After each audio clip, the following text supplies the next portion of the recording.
whatever it is, 4 years, I never got a feather. Right? That was like a real obvious kind of a deal. Very cool. Very Hey, cool. look at this. All right. I can't believe that I got my what I was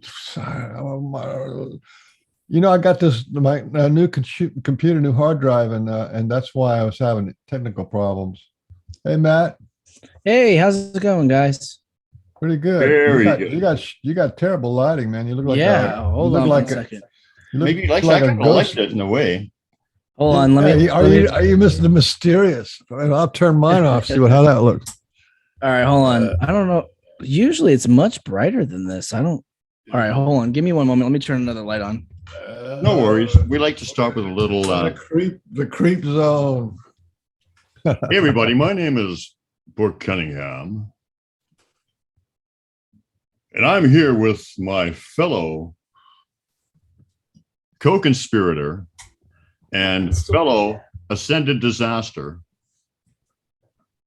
the world's handsomest man, Frank Oliver Baines. Hey, everybody. You know what I was thinking when I do that, Frank Oliver Beans?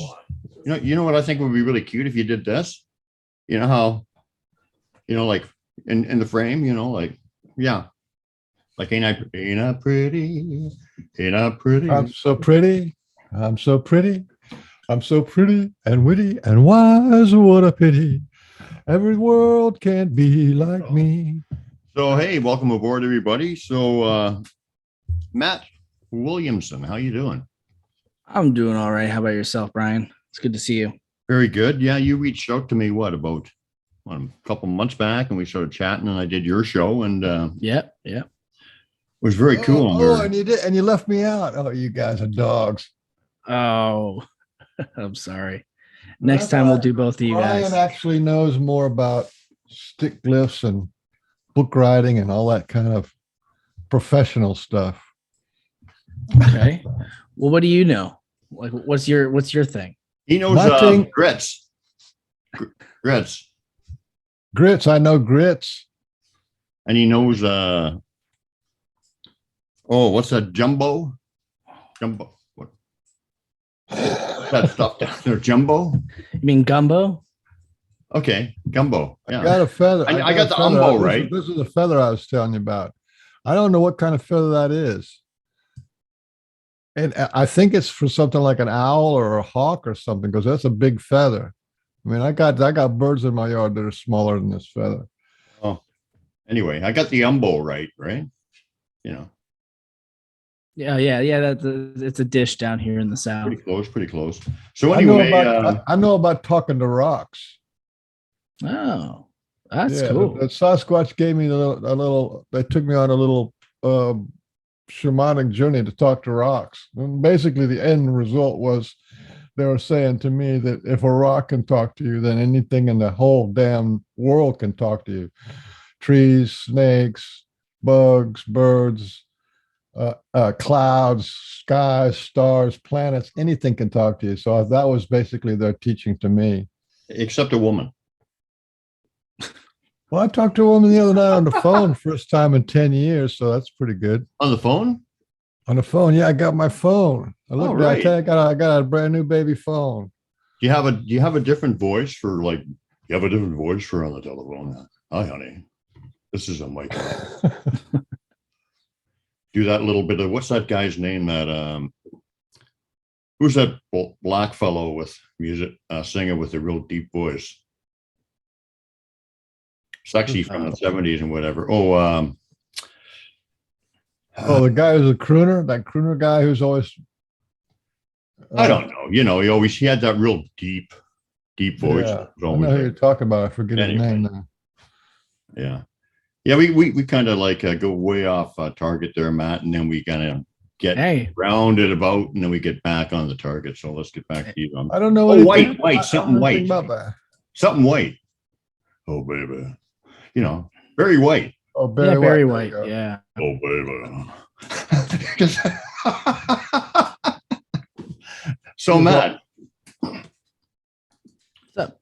Tell us about your YouTube channel, your group, South Florida Squatch. Is that what it's? Not anymore. I actually just went through some rebranding. My channel's now called The Supernatural Spectrum. It's on YouTube. I have a TikTok for it, Instagram. Very white. Trying to think of any other. I guess I'm also on a couple other different platforms like Buy Me a Coffee and things like that. It's doing pretty good. It's grown a lot faster than I expected it to. And I've had a lot of different guests on.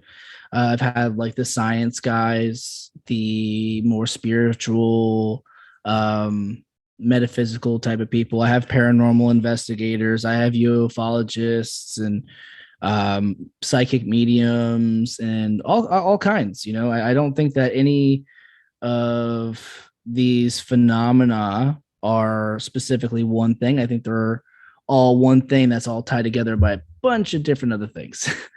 If that makes any sense. That's completely on target. That's what the ET people are telling human beings, that they want the ET people want to say that all the psychic phenomena is basically connected in one thing. So you're on target with that. You got the ET people working with you. Yes, I do actually. I became aware of them actively working in my life back in last November. And since I've been meditating and doing my due diligence and just trying to let their will be done and not mine, and try to carry on the path that they've kind of been laying out for me, everything's been turning around pretty good. So I can't complain. Friends in high places. So you're talking about that the Sasquatch have laid out for you specifically? I think, yeah. Well, I mean, I think it's all connected. So, well, yes, whatever it is, whatever's involved in guiding you, and yeah, because I mean, I've had Sasquatch experiences from a young age. I've had paranormal experiences from a young age. I started experiencing UFO phenomena and having recurring abduction dreams when I was around like 16 years old. Is when that started. Why don't you take us back to some of that stuff? Like, tell us about some of your highlights of your UFO experiences, the dreams, the Sasquatch encounters, all that kind of stuff. Because I mean, I don't know from your experience from talking to some of your guests, but I find that generally, and sometimes there's a huge gap in between it. But when the Sasquatch or somebody is trying to reach out to somebody they want to teach, like, teacher-student relationship. That's how they go about it, right? Yeah. Well, I mean, it started, I guess the very first one would be my very first Sasquatch experience, was happened to me when I was 8 years old. Hey. And it happened to me in a place that you would never expect it to happen. And it also happened in an area where we would frequently see monkeys. So for the longest time, I just kind of chalked it up, and it just had been like, I don't know, the alpha monkey or a really big monkey that was in the area, until I started getting older and learning more things. As we were growing up, we'd always hear, anytime that we'd go camping or we'd be out in the swamps hanging out, my parents would always be like, oh, you guys got to stay in the back of the truck tonight, or the skunk ape's going to get you. That's what we call it down here. Now, wait a minute. Hold on a second. Yeah. I'm famous for interrupting, but I have to here because I really want this is pertinent. I really want to hear this too. Yeah. So you said you were seeing them all the time and you just thought they were monkeys initially? Well, no. To clarify, I was seeing actual monkeys all the time. Where was this? Was this in Dade County, or where was that? Oh, no. Oh, so you're familiar. You're familiar with the area. Dade County for a long time. Broward County. Well, there's no monkeys. Okay, there you go. So you're out west in Broward County. It was out east. That was the thing that always threw me off, because where I was at when the encounter happened, it was actually pretty near the intercoastal. And back then, there was a huge preserve across the street from my grandmother's house. And it was where pine scrubland mangrove, and then it turned into the Yeah, I know marsh. that. And I right know there, that area. I've been in that area. There's a whole strip in there, sort of like a national preserve, and it's all kind of yeah, jungly in there. Yeah. yep, and that's where I was, and You know where we the used to go. Metro, you know where the Metro Zoo is out in Dade County, where the Metro Zoo is, Yeah. right? I used to live real close to there, and that's where Oh I had all wow. my Sasquatch activity. And that's right in the middle of the town too. So Yeah. Wow, that's interesting. You're the first person that I've actually heard so far willing to say that they've had encounters out east, because I actually just had somebody comment on my YouTube earlier that, oh no, there's no Sasquatch here in they're southeast not Florida. they're not limited by location, that's for Yep. sure. No, they're not. And they had a hurricane that like knocked over Monkey Jungle out there, which is also in Dade County. So I Yep. think, and there's several hurricanes actually. I think Hurricane Andrew did that. So Yep. there's a good chance that there's monkeys found their ways to a lot of different places. Oh yeah, for sure. And then that's actually the story kind of behind it, was because after Hurricane Andrew, somehow from some sort of escape place, it was like a troop of spider monkeys. And I know that they were spider monkeys because they used to hang on the telephone lines behind the house by their tails and things like that. I specifically remembered them, and I remember that this was always different. And anytime that I would bring it up to my family, they would, oh no, that had to have been one of the monkeys. You were just young, and that's just kind of how the story went. But how it the actual story of it itself, I went across the street to go play in the mangrove preserve, which I wasn't supposed to do, but I did it anyway because that's just the kind of child I was. There was no stopping me, and I went across, and I went across the street, went into the preserve, and there was like a long trail that eventually ended at the intercoastal. And I went down onto the side of the path where it turned into the actual mangroves and forests and stuff. And I was sitting there looking for crabs because that was one thing that we always did. There was always, when it was low tide and it was wet, the rainy season during the summer, the crabs would move up and make their little holes. So we'd go take sticks and we'd be digging them out. And I heard some movement to my right. And when I looked up like this, because I was in a crouched down position, I just kind of looked up and there was this bang. And I wasn't really too sure about it. It looked at me and I looked at it. And we kind of sat there and we looked at each other in the eye for a while until I finally just felt like I needed to run, and I ran home, and that was the end of it. It didn't chase me, didn't hurt me, nothing. So I kind of just carried that with me throughout my whole life. And it wasn't until I didn't have another Sasquatch experience until 2018. Did you get a really good look at the face of the first one? Yeah. I actually drew a picture of it if you guys want to see it. If it'll show up, but why don't you describe it and then show us the picture? Describe it like was it more human? Its hair was like, imagine like it had a face, but its hair was like, imagine if your beard was really long. Yeah. Like, and your beard, instead of your beard, kind of stopping here, it more or less stopped right here instead. It was just more hair. The hair was longer. At one point on its face, on the side of this part of its head, where a beam of light was hitting it, it almost looked like that part of it was translucent, which some people like to call that cloaking, or a lot of different things. I personally found in my investigations that they do have translucent hairs, and they do probably have some sort of ability.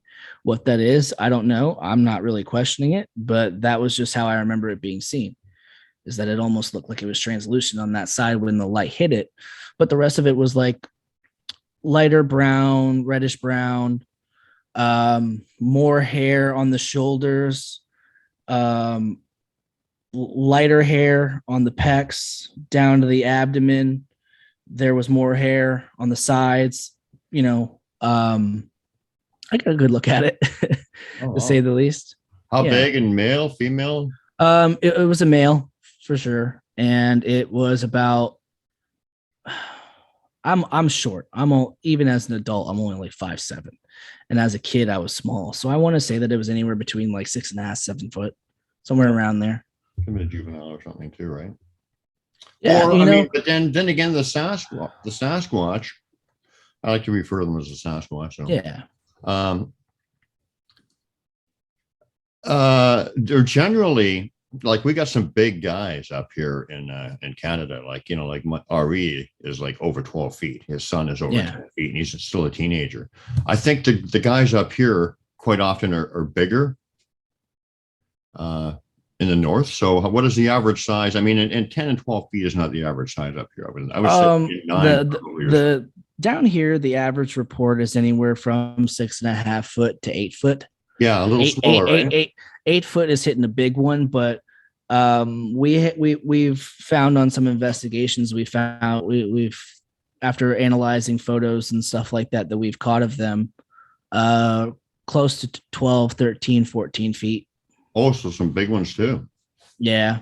But it's almost out of a range, out of our data range, to the point where it may or may not be something else.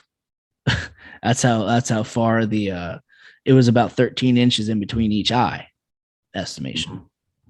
So that's huge. Yeah. So it's a very interesting research area, to say the least. Where was the area? It was northern Palm Beach.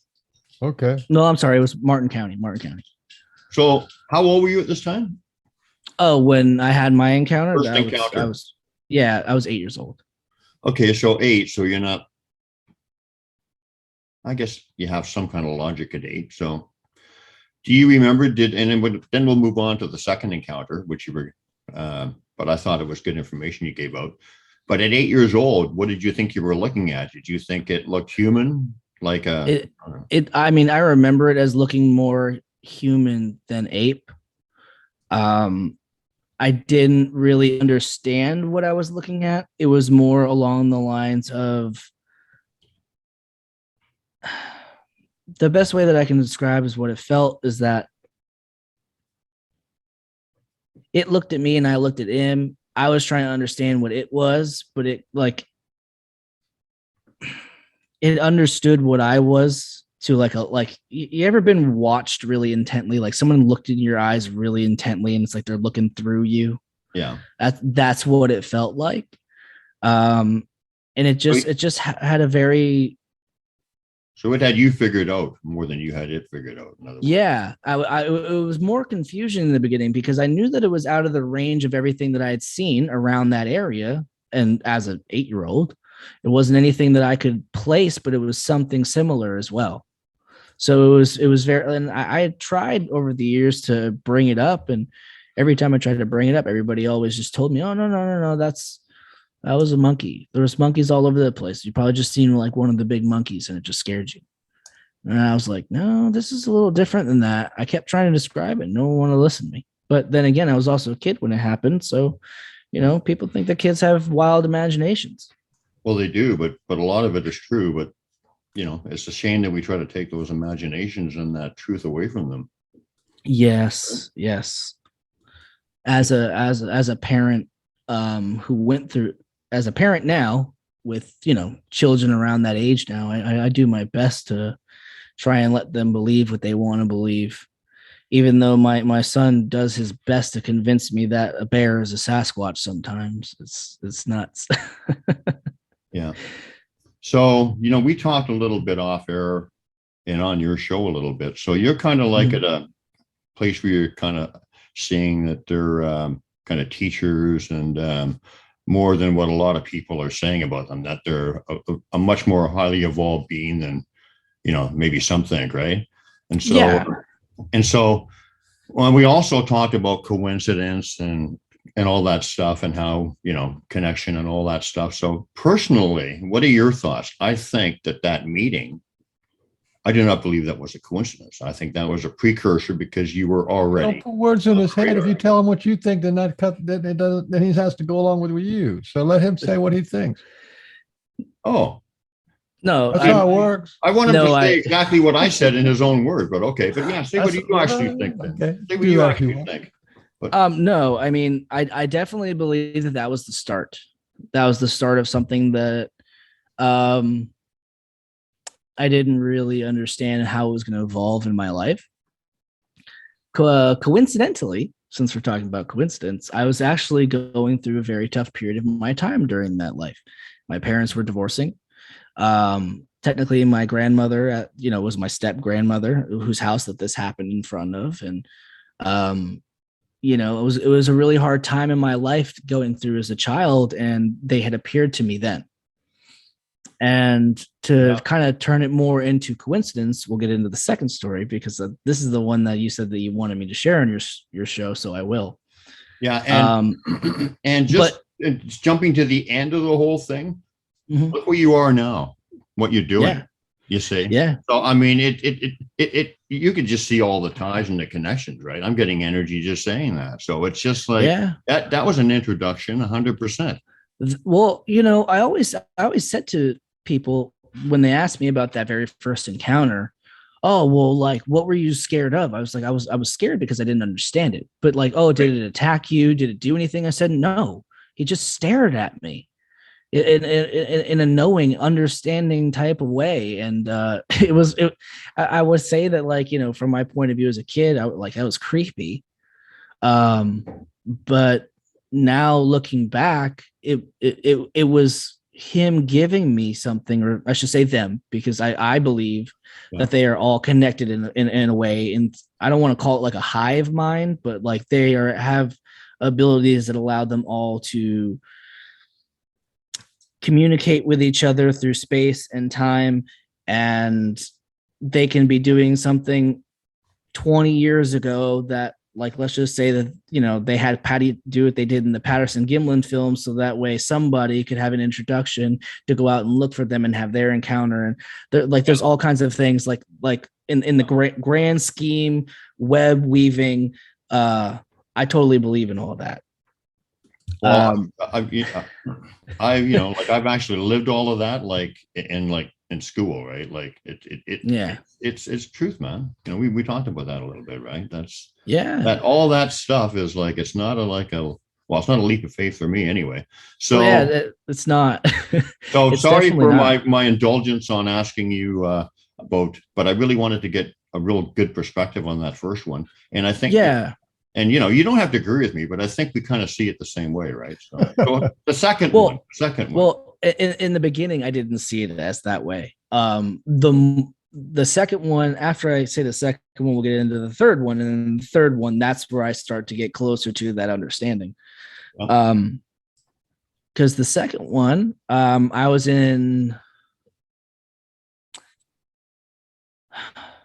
Do you am I allowed to get somewhat graphic? Yeah. Well, yeah. It's not nothing that's like too bad. It's more or less about mental health and things like that. Sure. So like I had mentioned before, it had multiple encounters between paranormal, UFO, extraterrestrial, between that initial encounter and this one. And I'd also gone through a lot of things in my life, like drug addiction and things like that. And I met a woman who, we ended up having 2 kids, and we were together, and we were married for 7 years.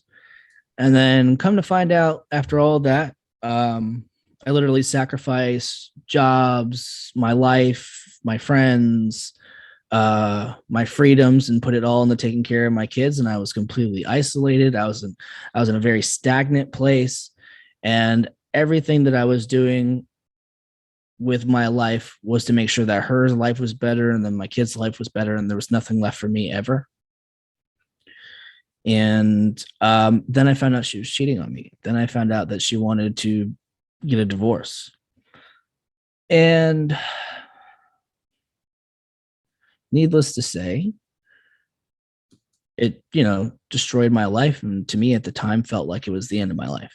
So I made a plan, because we, at one point a couple of years prior, we had went to vacation in the Smoky Mountains. And I'd always said I was going to die on that mountain. And I still mean it, but not in the same way as I did during this experience. But so I planned a trip that I was going to go up there and I was going to kill myself. So book the flight, take the flight. I'm there. Spent the majority of the day fishing alongside of this creek. And actually, to backtrack a little bit, as I was walking in there, I was hearing the place blowing up with what I know is now is tree knocks, but I didn't know what it was. I thought it was just like probably the biggest woodpecker in my life at the time. And, I kept hearing it the whole way in, and several times throughout the day as I'm sitting there fishing, and just kind of breathing in my last moment. So I sat down and I did a video memoir of like my last will and testament. And as I'm about to commit the act, I don't know, I still don't know if a tree was pushed over or like it was like the loudest, it sounded like a gunshot. So like it was Ken Griffey Jr. hitting a home run in the home run derby. It was the loudest knock that I still have not heard that loud ever again in my life. Right as and it stopped me. And for whatever reason, I felt this immediate fear, like, oh my God, and then I realized that fear, I didn't want to die that way. And then I realized, okay, I don't want to die yet. And then the sense of peace kind of washed over me. I sat there crying for about like the next hour and a half until it was starting to get dark. And then I felt like it was, I still can't describe it as I needed to get out of there. And I rushed back to my car and got a hotel room because I wasn't expecting to. I was expecting to just be found out there one day on this mountain somewhere. And I didn't even have enough stuff. I even left the keys underneath the door of the rental car. Like I was prepared to not come back from that. And from that moment forward, things were changing in a way that it was almost like I kind of had this, it was a spiritual awakening in a way, but it wasn't a spiritual awakening that I was aware of. It was almost like they gave me that fear that reinvigorated me to be more appreciative of my life and to not give up. And it was that little, and now going forward to the my third encounter, I should say, with them was actually pretty wild, because that whole weekend we were on an expedition, and it was my very first expedition that I'd ever been on. And it was, we had paranormal experiences that weekend. We had UFO activity that weekend. I met some really cool people, one of them being a very trusted psychic medium friend. And I also had a bunch of Sasquatch activity out there the entire night too. And it was at that moment that I realized that all this stuff was connected. And through going forward with all this, it made me realize that second encounter was something that they gave me to pique my curiosity even further into getting back out there and to getting involved and to keep searching for the truth, or I should say my personal truth. It was,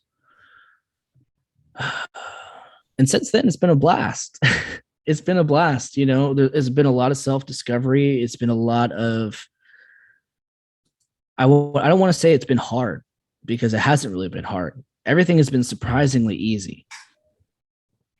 Like easy to a way that, like, let's just say, I don't know, I need something, or there's somebody I really want to get on my show, or I need equipment, or I'm having problems figuring something out with my video editing, or whatever it is. And I'll kind of just, think about it now, like, hey, listen, I talk to my guardians now. I have 8 guardians. No, yeah. And some of them are angels. One of them is extraterrestrial. One of them is an animal spirit guide. And the other ones are ancestral. And, I rely on them. And since I've been relying on them and having them in my life, I grew up and was raised in a religious manner. Very, very religious manner. And I still include that. One of the cool things about how my thought process works is that even Christians, like, I was raised as a Christian. Christians can't deny that the Tower of Babel fell if they believe that the word of God is true from the Holy Spirit through the Bible, right? So the Tower of Babel fell.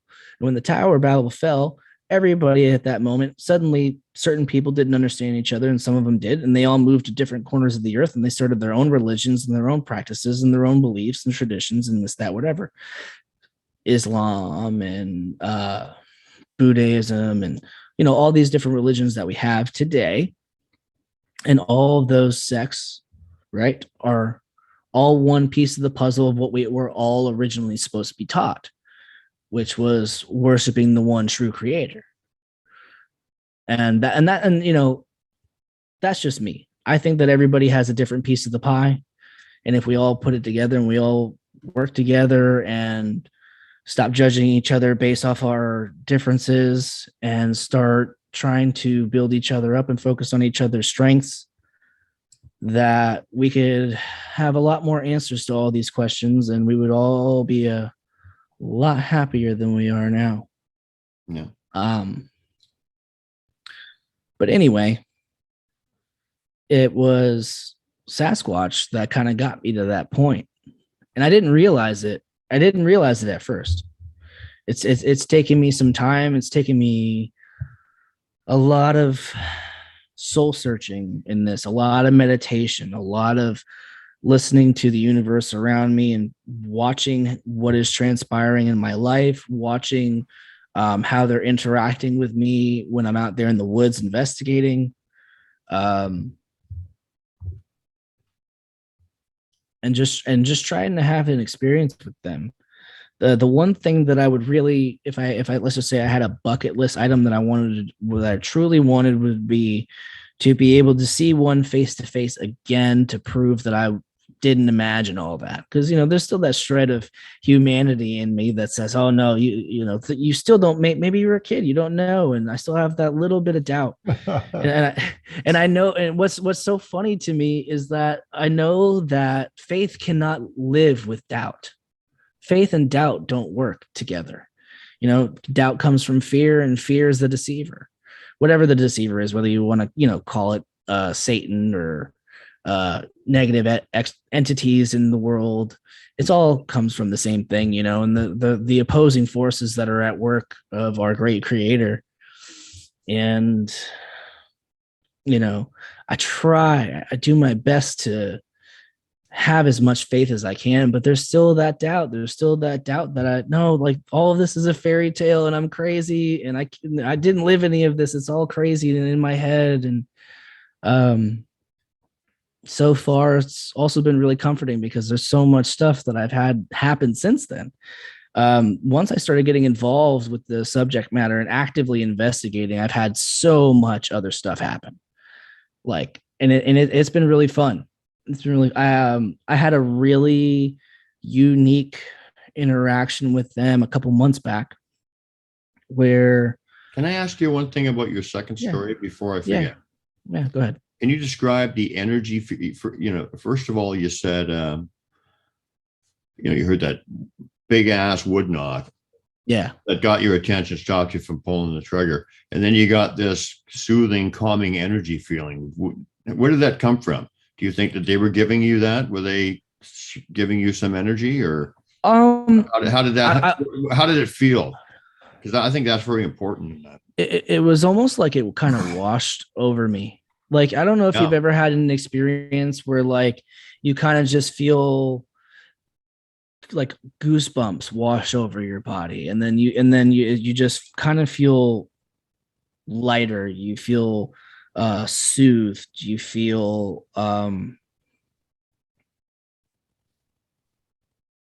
just like almost like electricity in you, but like not like in a bad way, you know, not like a harmful stuck your finger in an electrical socket type of jolt. It's this tingling sensation, almost numbing, but not numbing, you know. It's hard to describe kind of how that felt.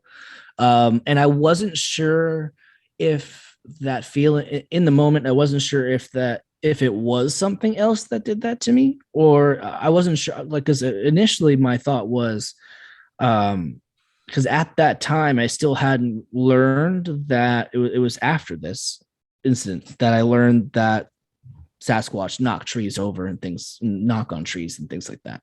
I didn't learn about it till later, till my mother, she was getting involved more than I was. She had been apparently watching this stuff for me, and her growing up. I had watched some Finding Bigfoot stuff here and there, but it was more when I was younger.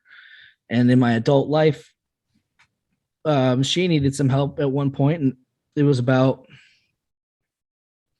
7 months after that experience, after the second one. Me and her moved in together, and that's when I realized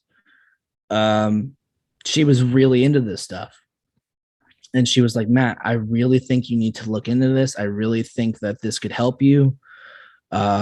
Just hear what some of these guys have to say about these subjects. Hear some of the things that, some of the evidence that they find, things like that. Like, she goes, I think you're really gonna be interested. And so I started getting more into it and realizing all these things that are truly associated to their behaviors.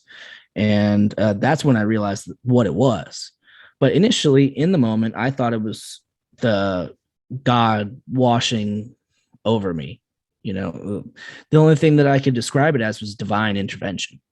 I just didn't realize that Sasquatch could be a tool for the divine. I didn't realize that at that moment in my life. So, and you consider that a possibility now, or is it just a? Oh, it's not a possibility. I know that's what happened. Yeah. Okay. You know, like I have no doubt. Yeah. If I could add something to the conversation, is when you were talking about having doubts and having, did I really see this? Is this really real? And then you keep having experiences that are more or less signposts that says this is real, right? But I've been, experiencing Sasquatch on a spiritual level since 2012. And they always leave room for doubt. They always have you sitting on the fence. Is it real or is it not real? And they do that on purpose for me. I don't know about anybody else in the world who's experienced this, but they do that on purpose for me. So I have to choose. I either have to blow it off and forget about it, or I have to choose, this is real or not real. And that's kind of an interesting way to teach, because I have to form it inside myself. I have to take a stand and say, this is real or it's not real. So, yeah, no, I definitely when I see that pattern happening to you, I thought there you go. They're making you. Well, I think it also ties into the fact that there's free will, right? Yeah. There can be predestination, and for a long time, which I can't believe that I'm at a point in my life where I'm saying this, because growing up and being somebody who was religious, I always thought that it was a topic that always boggled my mind, because logically I could not reason that there could be preordained fate, destiny, omnipotence, and there also being free will. And I think that now, as after being someone who's experienced all these different things, I definitely think that that they do that in a way because they want you to choose to believe. Like Yeah. they can't influence your free will, but they can lead you to the water, but you're the one who has to drink it. And You they know? can't be an influencer. They have to be more subtle about it. Yeah. You have to influence yourself. So what they do is they just give you these breadcrumbs and these amazing things, and then you gotta seal the deal, sign the contract. Yep. And I actually just signed. I want to say I just officially signed my contract. I had mentioned earlier before that I had a hair sample. I had it on my third time of experiencing them for sure. I had found a hair sample that almost seemed like it was placed there, so I was very skeptical of it at first. I figured that it was probably planted there by somebody, because I at that stage in the game, I was like, this is too much. Like, this is too much for somebody to find on their first expedition. Like, we were tons of breaks in the area, tons of glyphs and structures. There was footprints that we found. We had heard them howling the night before. They were throwing stuff at my tent. I have it recording. I have like what sounds like them talking to each other on a recording. Was this the And time when you brought a psychic with you? yeah. She actually, it was funny that you bring that up because the first night that they came in and the next morning we found all these things. She said that they were there, that she has a very unique set of abilities. Mainly her abilities are more geared toward, not that she can't like communicate with spirits and things like that, but she's more geared toward extraterrestrials and helping people through those journeys more than anything else. But she from time to time has had communications with them, and specifically the ones that live in that area. And it was really interesting because that night before she's like, yeah, they came in. There was like a family of three. There was, I think she said it was a juvenile male and a female that had came in. She could kind of sense where their energies were.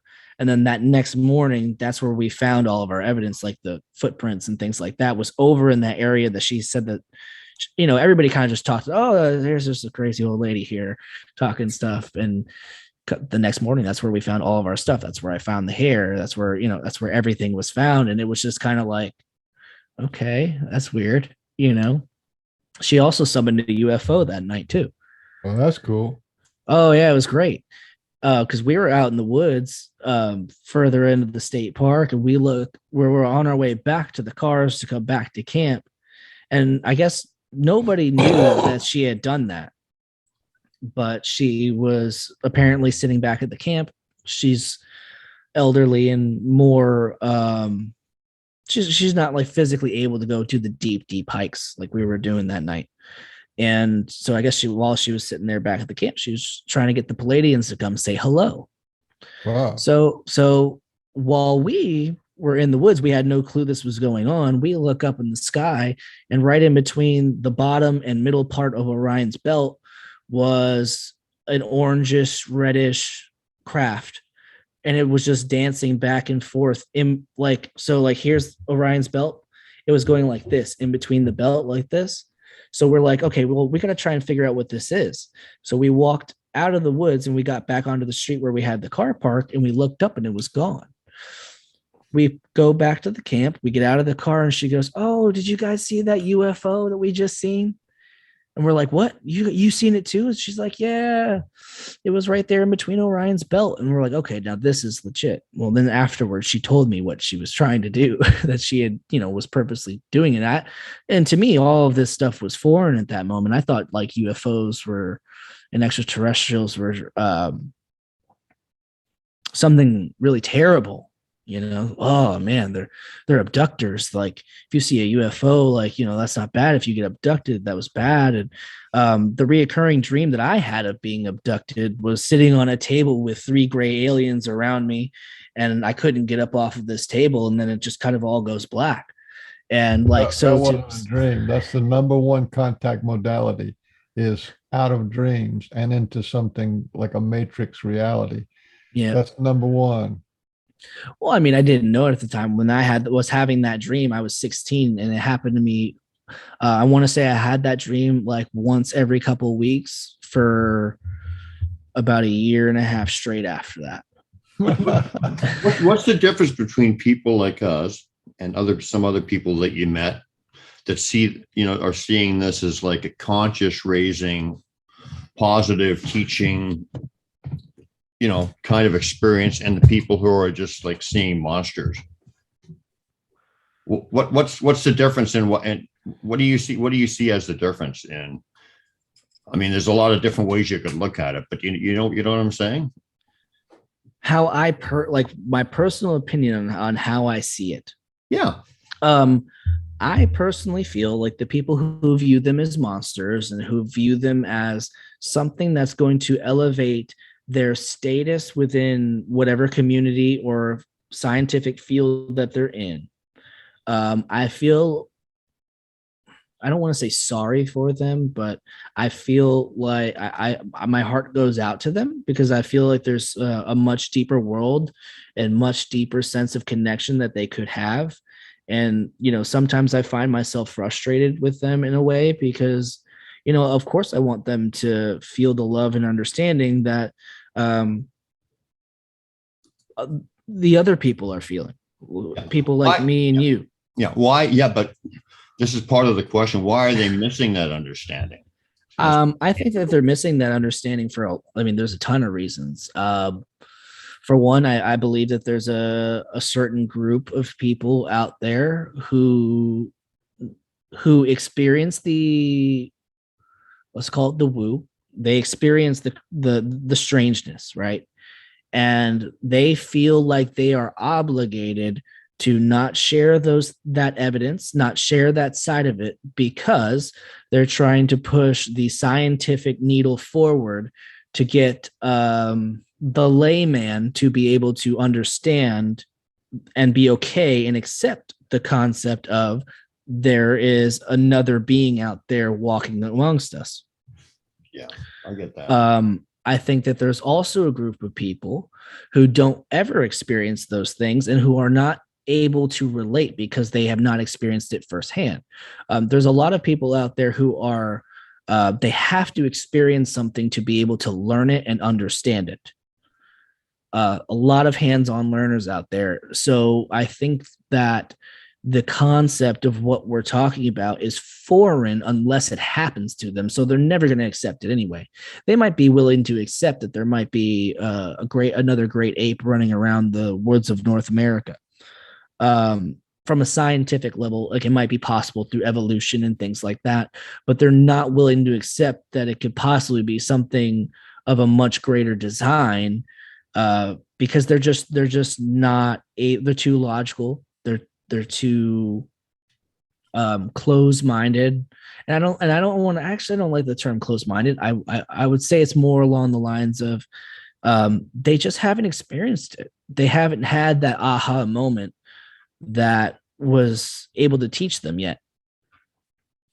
What is it about the person that goes out there for the first time and they reach out to you right away? What is it about that they see in the people? Like, because, some people go out there and right away they connect with them on some level. Other people can be out there for 50 years, some of the hardcore researchers or whatever. And once again, I'm not judging them or whatever, yeah. But they get nothing, and they don't even get a glimpse into the teaching side of these forest people or whatever. So what is it about the person that the forest people pick to teach or to make a real meaningful connection to? What is the consistency? I think it has everything to do with intent. I believe that they are beings that can, whether it's they just somehow know your heart or are able to look into your mind and your heart and see what your intentions are being are for being out there searching for them. I think that has a lot to do with it. Most of my profound experiences that I've had were all times when I was not expecting it. And I think that there's a really beautiful grain of truth in that, because I feel like sometimes, you know, when you're out there and you're investigating for them, you know, it's almost like they know that you're looking for them. They know that you know, you got your cameras going, you got your audio recorder going, and or whatever it is. And I feel like if you're pushing too hard to prove it to everybody, for whether it's for self gain or to yourself, if you prove it, then where's the possibility from growth after proving it, right? So I think that if it was found, if they were able to discover, well, then that person's journey of growth ends right there. You found it, you discovered it, you're the guy, you're going to get famous, you're going to get rich, you're going to be whatever. That's a good point. And then there goes the growth. Because, okay, whatever, it's proven. Like, no, the world doesn't care anymore. And what's sad to me is that I feel like there's a lot of people with a lot of credible evidence, who they do share it. They share something that is pretty legit, and then they get, you know, they get a lot of flack for it. But I think that the journey of the spirit is what matters. Because even let's just say that your intentions are to inflate yourself, right? You want to be the one to make the discovery. You are, whether you are aware of it or not, you're still an influential piece to them in a way. And I say them as like the forest people. You are getting around other people who you're educating people on them. You're going out and trying to look for it. It's still a journey of the self, whether you're realizing it or not. But I feel like they make themselves elusive on purpose in a way. I feel like it's a lot of cat and mouse for whatever designs they truly have. I don't know. You know, I can't say that yet. I've had some pretty cool experiences with them that were also completely unexpected. And, you know, I think that that people who have been out there for 50 years and maybe only found like 2 or 3 footprints,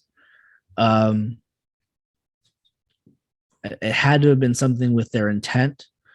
You know, maybe they were out there secretly debating within themselves whether or not they wanted to take a body.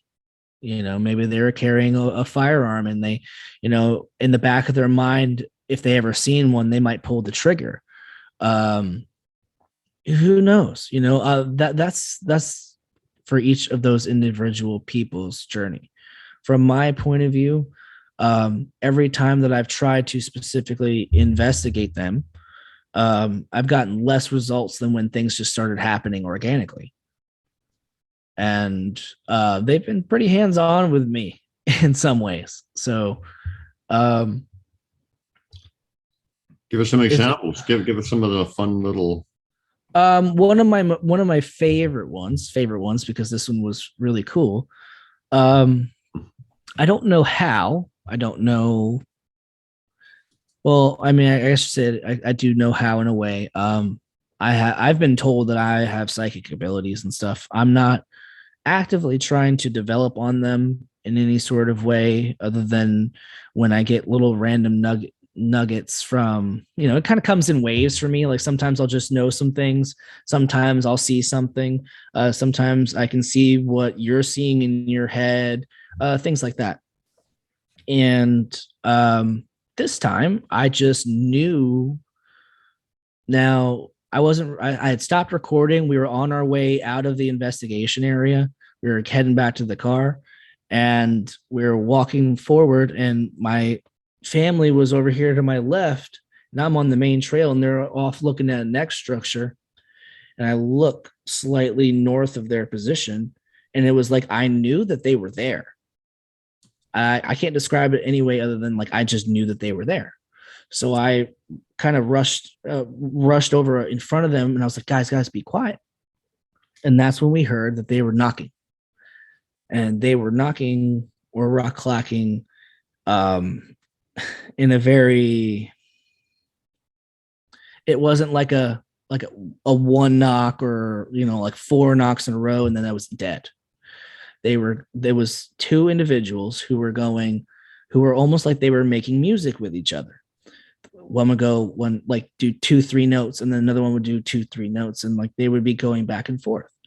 So I had this little wood knocker that I had bought at the Great Florida Bigfoot Conference the day before this, and I started getting involved with them.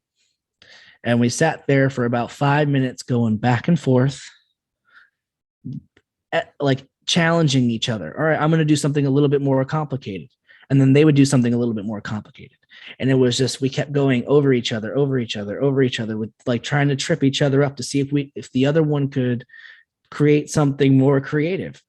And I can't remember if I did it first or if my buddy did it first, but one of us did like a hoot, try to get some vocal responses back from them. And that's when we heard one loud knock way off in the distance, and then everything just kind of stopped. So my theory is that there was 2 juveniles there and we were playing with them. And All said that's enough. Yeah. So that one was one of my more cool experiences. And I also have this one on film. You know what? I just wanted to mention just because I like collaborative stories. Yeah. I've had exactly the same thing happen where, you know, they're trying to up, you know, knock, knock, knock, da, da, da, da, da, da, you know, and it's back and forth, and it's like a competition, right?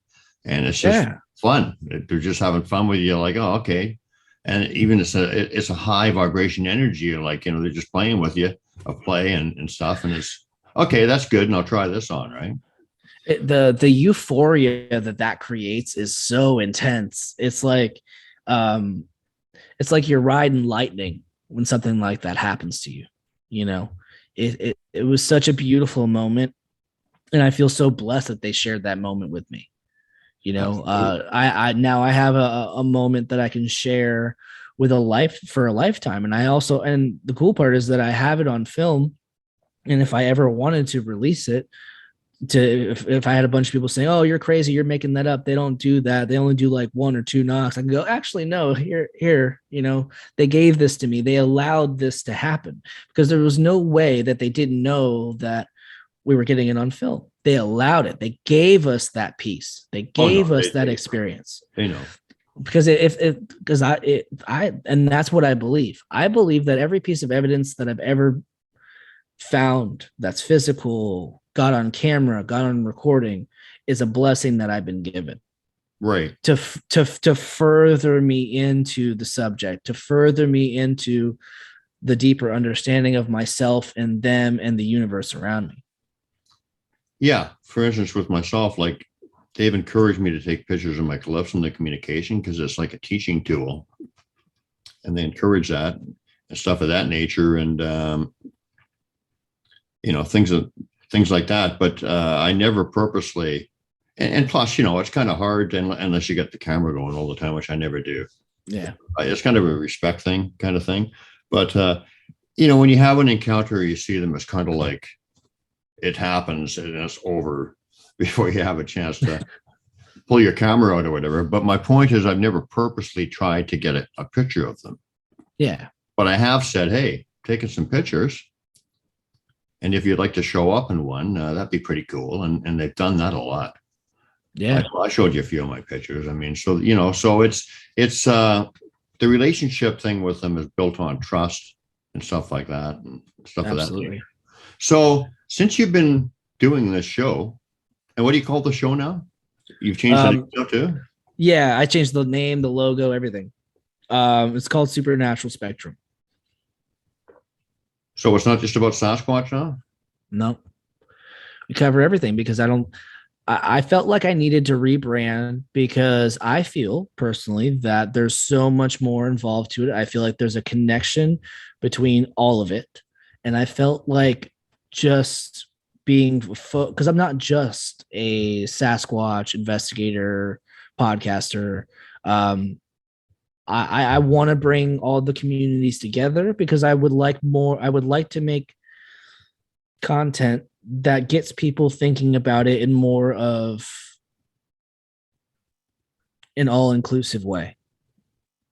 I want to have people on that are willing to say, yeah, I've had a lot of crazy experiences and these are my experiences and I don't really know what it is, but um there's something else to it all. I think that there's a connection with some of it. I might not know what the connection is, but they're at least out there trying and they're not afraid to admit that all these weird things happen. But that doesn't stop me from. I agree, they're all connected too.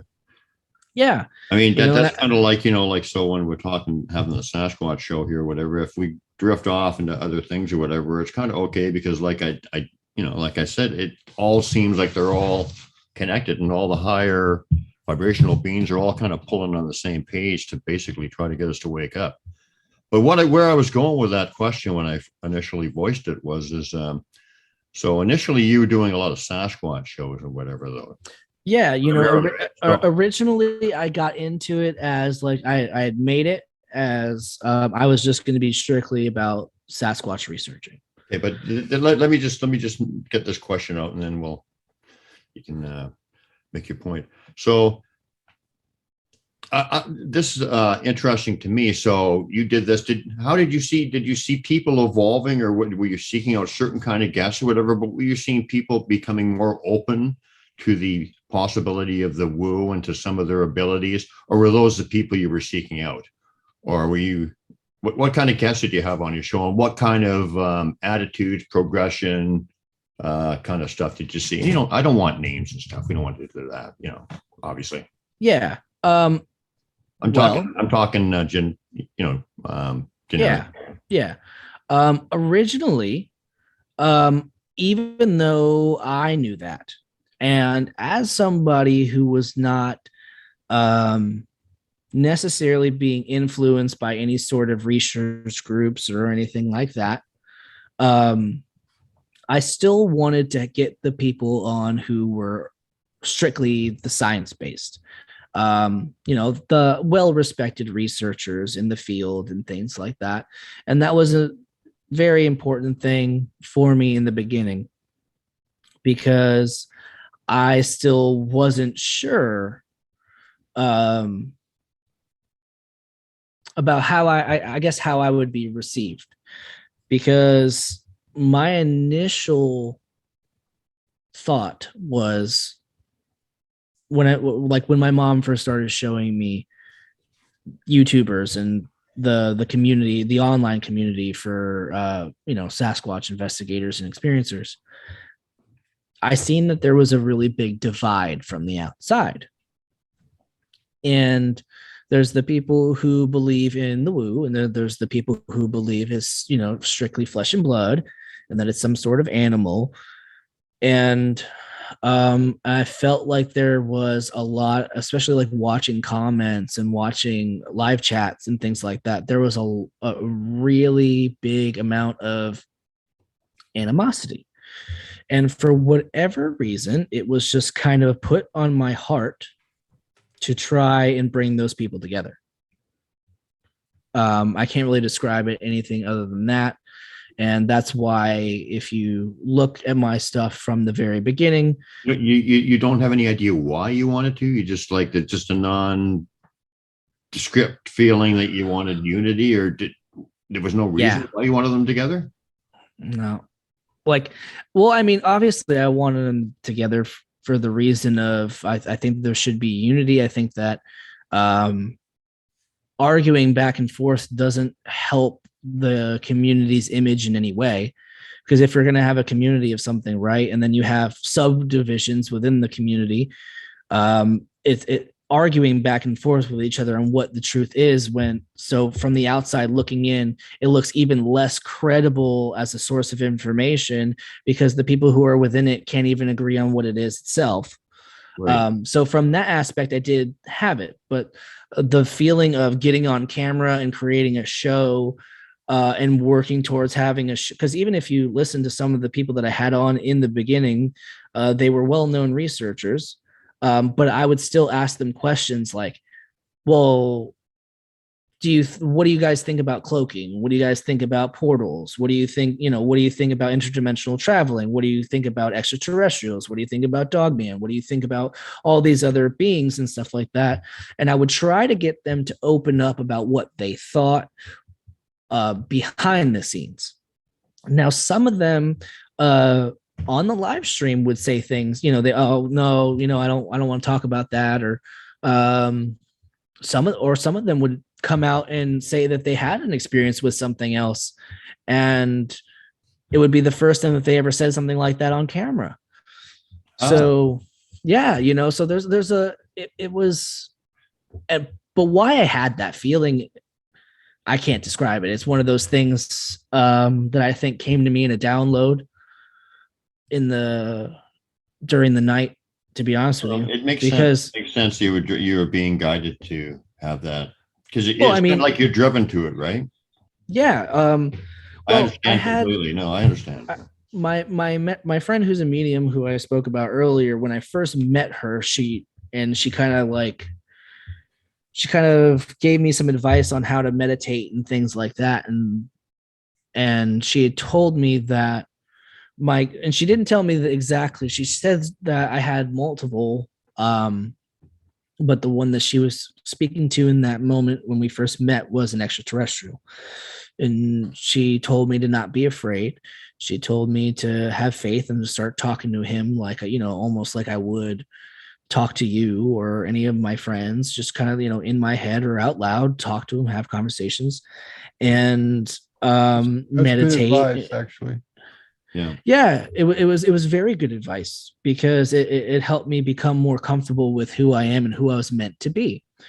But the final thing that she said to me, though, was that the main message, this is just going to sound absolutely ridiculous, the main message that he wanted me to receive that day was that there was something that I was supposed to do with technology, and it's very important work for the world. And I was very confused by that. That seemed like such a heavy mantle, like, oh, you're telling me that I'm just this average Joe. I got average corporate job. I got a family. I got kids. And now you're telling me that I have the weight of the world on my shoulders. Like, whoa, you can't tell me something like that. And like, we just met each other. And it was, but, I still did my meditations. I still, was talking to him, getting to know him, opening myself up further and further. And this is one of those synchronicity things. One of the how do you know you're not already doing it? You were working with technology right now. Yeah. Well, let me tell you something. Let me say something about my history with the ET people. And in around 2014, you take over, Beans. I'm going to step out, and I'm going to. Yeah, in 2014. Yeah, go ahead, Brian. In 2014, I became a volunteer for the Dr. Edgar Mitchell Foundation for Research into Extraterrestrial Encounters, right? That's called the Free group, right? I don't know if you ever heard of that. But my friend Ray Hernandez got taken out of his car on the airport expressway in Miami, right? And then they put him back in the car, and what they told him when he was on the other side was that all psychic phenomena, the paranormal activity, ghost, channeling, remote viewing, near-death experience, the ayahuasca experience, the psychic mediums, psychic healings. They said all of this is the same thing, and you need to go out and prove it, right? So the next day, he's talking to Mary Rodwell. We've had her on the show, and she talks to this guy named Dr. Rudy Shield, who was a Harvard, professor of astrophysics, and he ended up becoming the world's authority on black holes. And then he called his mentor, who was Dr. Edgar Mitchell, right, the astronaut, right, and within about 3 days, they had this foundation set up, and it ended up doing the world's biggest what do you call it, world's biggest survey of the people who have been taken on craft, and they got loads of data and economic papers and academic papers. Okay, so that's an example of that was his mission. It was given to him, but you're doing the same thing. You're connecting the dots about portals and about UFOs and about ET people and the forest people and the spirit guides and all that kind of stuff. You're actually doing the same thing as is what the ET people sort of want human beings to know, that all this stuff is all one, it's all connected. And that's where we're going. We're going to where we're going to have a bigger vocabulary, bigger knowledge, a bigger footprint out there in the paranormal psychic woo world, portals and things like that.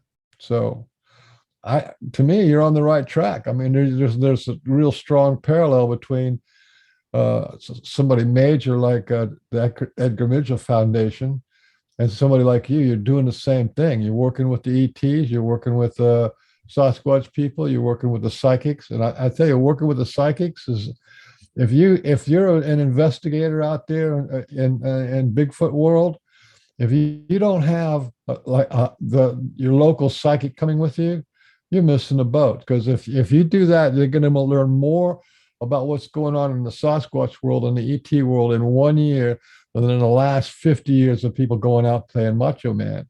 Yeah. You know what I mean? So absolutely. You're in there as far as I can tell. Well, thank you. I appreciate that. And it's been an interesting journey too, because I've found my own ways to let's just say psychically communicate with them, and to navigate in a lot of different ways. And here recently, I actually had a really, really interesting experience with them, and I found out that I could do something very cool with dowsing rods. Dowsing rods, very cool.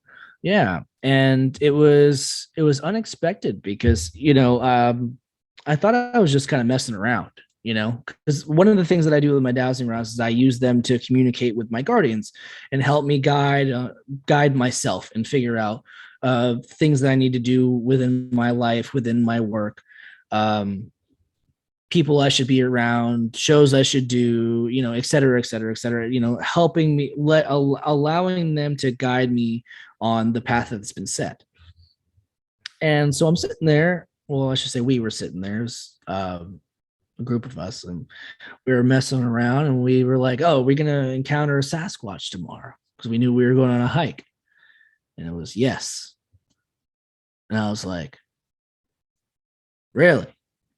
It was very cool. There's a lot more that I wish I could share right now, but I can't, because it's going to be part of the documentary that I'm working on. But there is something to using, let's just call them supernatural, paranormal investigative techniques, and how these forest people will respond to that. That's a really big deal. It's not like they don't know you're doing it. Oh yeah, 100%. The thing that to me is going to be the big stumbling block and all that is going to be the human reaction to it, because I get a feeling that there's going to be a lot of people like, there's no way, and all the science guys are going to be like, there's no way that happened. There's no way that he was able to do this with dowsing rods. And you're not the only one who uses dowsing rods with Sasquatch, that's for sure. Oh yeah, well, I know I'm not, but I'm the only one who will publicly put it into a movie. No, there's a lady who's got a channel, and she uses them all the time. What you can Oh, do is really? when you go out on your expedition, you just say, "Where's the Sasquatch?" And he'll just turn around and point you right to where they are. Can you tell me this woman's name? Because I've been doing that without ever finding her, and I'd like to get her Yeah, info. let me see. I'll look it up. You can keep talking. But yeah, that's one of the things that I discovered. So, Matt, I I've think got. we've already established, Mhm. the reasons why some of these big name guys in quotation marks, and I'm not judging them because they actually do better work in the field than some of us far out guys do because they introduce more people to them, right? Yeah. So I'm not judging them. They're doing good work. Judgment is one of the Sasquatch lessons anyway, no judgment. But we know the reasons, right or wrong, why they don't want to share some of these stories, but without naming names, because that's once again low vibration when you start like, well, I don't, we got to learn because everything we do is a judgment thing. It seems like we're conditioned, we got to get out of that conditioning. And so, Well, it's a low vibrational reaction into high vibrational. So without the judgment, okay, and without the name, tell us one of the most incredible things one of these guys, who for whatever reason, reputation, whatever, that he wouldn't share but told you or something. Can you tell us an incredible story and maybe how he reacted to you privately, or well, I guess you were videotaping it, but however. You mean like on a show or privately? Well, you said you talked to some of the guys who have a name, Yeah. a well-known name, and that they told you that they had never told anybody else other than you, and that something that they wouldn't normally talk about, like they saw one cloak or something, like one of the most wild out there experiences that one of these guys told you that he shared with you that maybe he didn't accept or yeah. All right, one of the most wild ones or interesting ones. Because it actually happens a lot more often than you would think that I would be having personal conversations with them, but they weren't like a lot of these higher profile people. They, the problem with it is that they build themselves up from a scientific standpoint for Right. X amount of years, and then they have something wild happen to them. And then if they release that wild thing that happened to them, it completely discredits years worth of work. No. We've already established, we understand exactly why the reasons are. Like, have you ever heard of Dr. John Bindernagel, for instance? Yes, I have. And well, I mean, the reason I'm reiterating that point but is he just recently passed away, right? Yes, he did. And he said the exact same thing that you said. I met him a couple of times. He said, I'm open to that. But I said, I've been spending my life just trying to get people to recognize that Sasquatch actually exists. I can't even get people to look at solid evidence like tracks, hair, stuff of that nature. I can't even get them to look at that. So I cannot afford, I can't go there, even though personally, privately, I might understand that, even accept it, but they just can't go there. I mean, you know what I mean? Yeah. So we understand that, but I'm sure some of them have some pretty wild experiences, but they just couldn't go there. So that's what I'm looking for. Yeah. Well, no. Well, I mean, the reason that I was saying that was because I was building up to that was the way that I was explaining it was part of the story. So one of my favorite researchers that I had on, when he came on, he was telling me, he did his show or whatever, and he shared some evidence and everything that he could relay. And then we get off of that and we get off of that show, and then we get on the phone with each other, and he starts telling me that he's like, hey, listen, man, like I can't really like put all this stuff out there in person, but I've had tons of UFO experiences. I've had tons of paranormal experiences. And I'm like, oh yeah. He's like, dude, yeah, man, there's got to be something to it, because I've witnessed like a ton of orbs and things like that in regards to Sasquatch, but like the only thing that I could say that maybe ties it to something scientific would maybe be like The location of where we're at is on like, geological sites, ley lines or something like that. But he goes, I've seen a lot of, strange lights. I know that they were there, and then I turned my light on and they weren't there. Um, things of that nature. I don't really want to get too in depth with sharing his personal things. I don't feel like that's right of me. But because one thing about me is that somebody shares something with me in confidence. I try to honor that. Yeah, and I feel you're right. I mean, if it was said in confidence, I thought maybe he said it on your show or somebody said it on your show. But if it was said in confidence, we don't want to hear that. You yeah. want to know? You want to know the name of that lady? Her name is Yes. Rachel. Her name is Rachel King. If you want to look her up, at her YouTube channel is called Into the Veil, and she's one of the few actual, psychic kind of ladies who has a Sasquatch. Um, you know, Perfect. I'll check you her out. could, yeah. The thing about it is if you have a psychic in your back pocket, or you are a psychic, you can find out how many people are in the clan. You can find out what their clan name is, who the clan leader is. You can, you're doing a whole different level of research than just finding out that there may be one in this location, or maybe there's two. You got all this information coming from, and she uses dowsing rods all the time.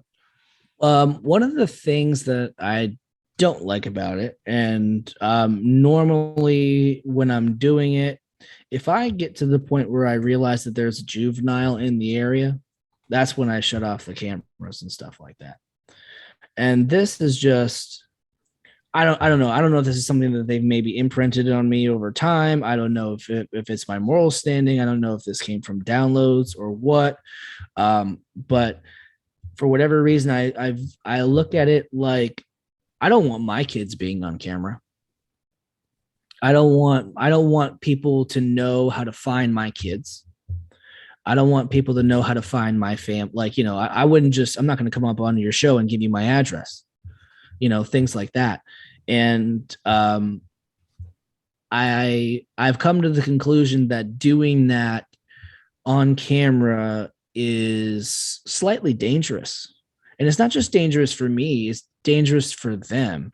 Because if somebody decides that they want to pick it up, because anybody can pick up dowsing rods, everybody has some sort of level of psychic ability. They just have to be able to tap into it, right? So, or I should say open-minded and willing to tap into it. It could potentially be dangerous. So just like a weekend, last weekend or the weekend before, I can't remember, found some juvenile tracks, and we were out there filming another segment for the documentary, and we were just kind of like out there stomping around a little bit, getting some walking footage and doing a recreation.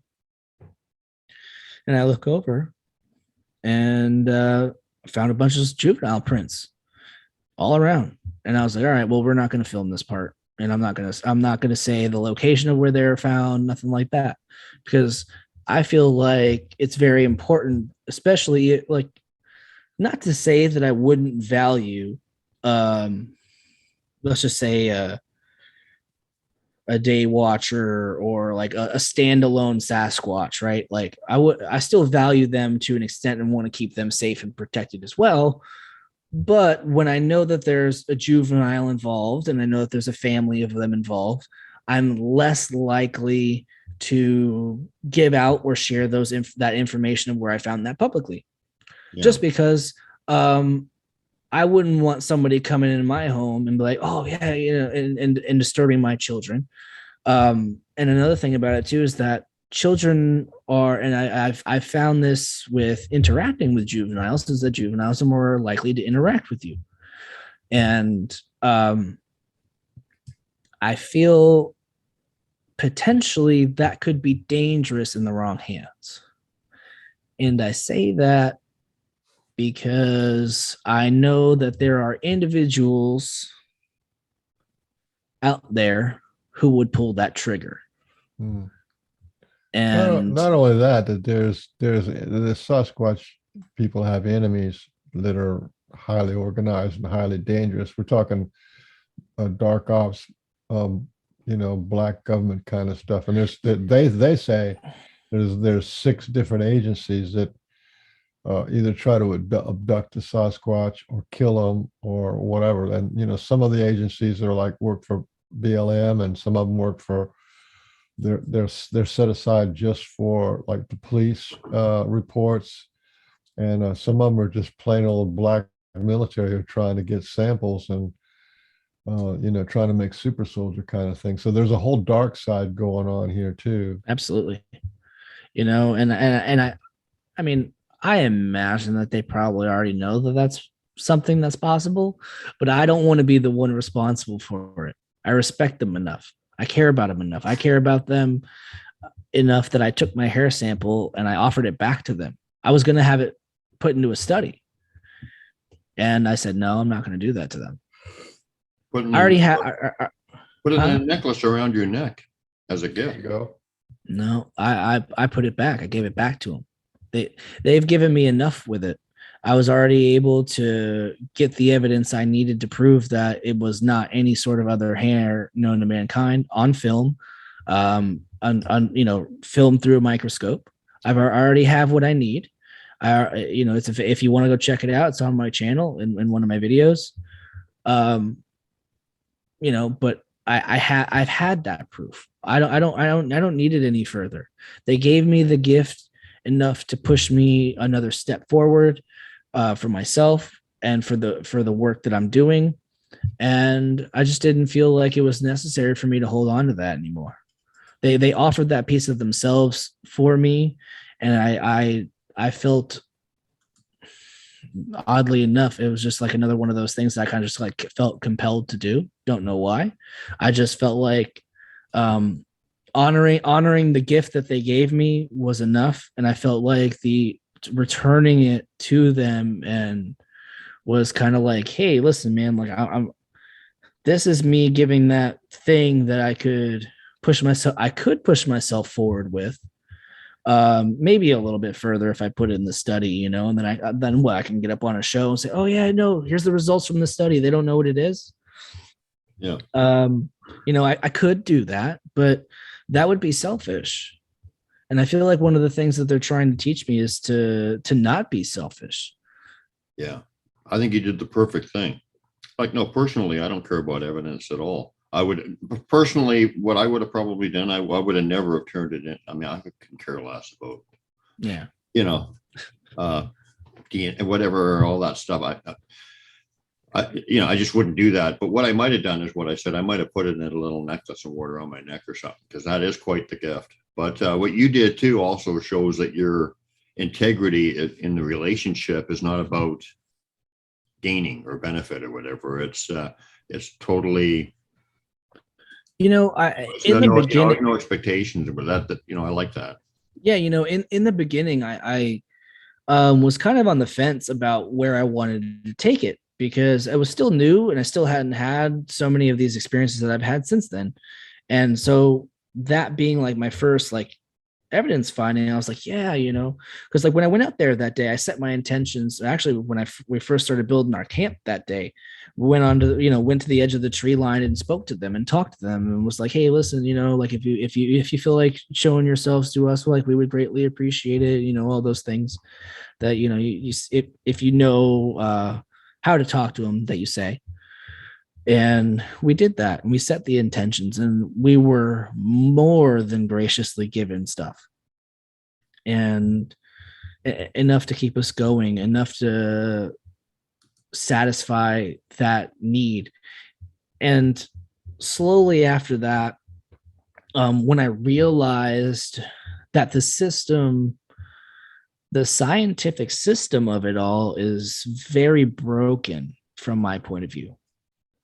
It's very broken in the sense of there's tons of people with hard physical evidence, and then it moves up its way up the scientific vetting chain, and then it either gets lost or it gets proven as one thing, and then a bunch of other scientists are going to debunk it. And So that was part of it. And then the other part was I developed a more spiritual understanding of why they gave it to me. Right. And then it no longer seemed like something that I needed to keep anymore. Absolutely. You know, like they blessed me. Like not a lot of people get blessed with hair samples like that. You know, it's not like most people who find hair samples have to set up elaborate ways to find it and collect it and try to almost, I should say, trick them into getting it in some sort of way. And here I am. This is my technically first expedition I've ever been on, and I find hair in a very like almost obvious place. And look at the way you reacted to it, and that you just give it back to them or whatever. Absolutely passed, the test. Yeah, colors. I think like. Yeah, you passed the audition. Well, the hope was making peace with them. Right. But one of the things that, even if, let's just say, they don't all walk out of the forest and say how, and which for me, that would be like the ultimate lifelong goal, would be like the bridge, like to be that bridge that allows them to be more comfortable with humanity and to find a way to coexist, which that would be like that's the creme de la creme, like the gold icon. But bare minimum, I wanted them to know that from this point forward, which in my heart, it was that way before, but I wanted them to know in some sort of way that going forward, this isn't going to be about trying to hunt you down anymore. This is about me and you building a relationship. They've already, and I've already been blessed with a ton of different experiences with them. And which I can say that I've had some experiences with them that most people can't get in their entire lives. Give us some of those beautiful. Well, I think he already has in some ways already. Yeah, but share a few more. Well, this one in particular, there's still a lot of confusion in myself on what truly happened with this one. And I feel like this is one of those things that they might have given me to push me to another level. I'm not sure if it was them doing that to push me to another level, or extraterrestrials pushing me to another level, or maybe even some other woodland entities like a fae or something like that to push me to another level. And what that level is, I still don't fully understand. But what's the right way to start this? We were all sitting around the fire, and out of nowhere, I start uncontrollably falling asleep to the point where I almost fell into the fire a couple times. And I finally said to my buddy, I was like, listen, man, we got to get over to the tents. We gotta go. I got to go lay down. The second I got into my tent, got in my sleeping bag, and I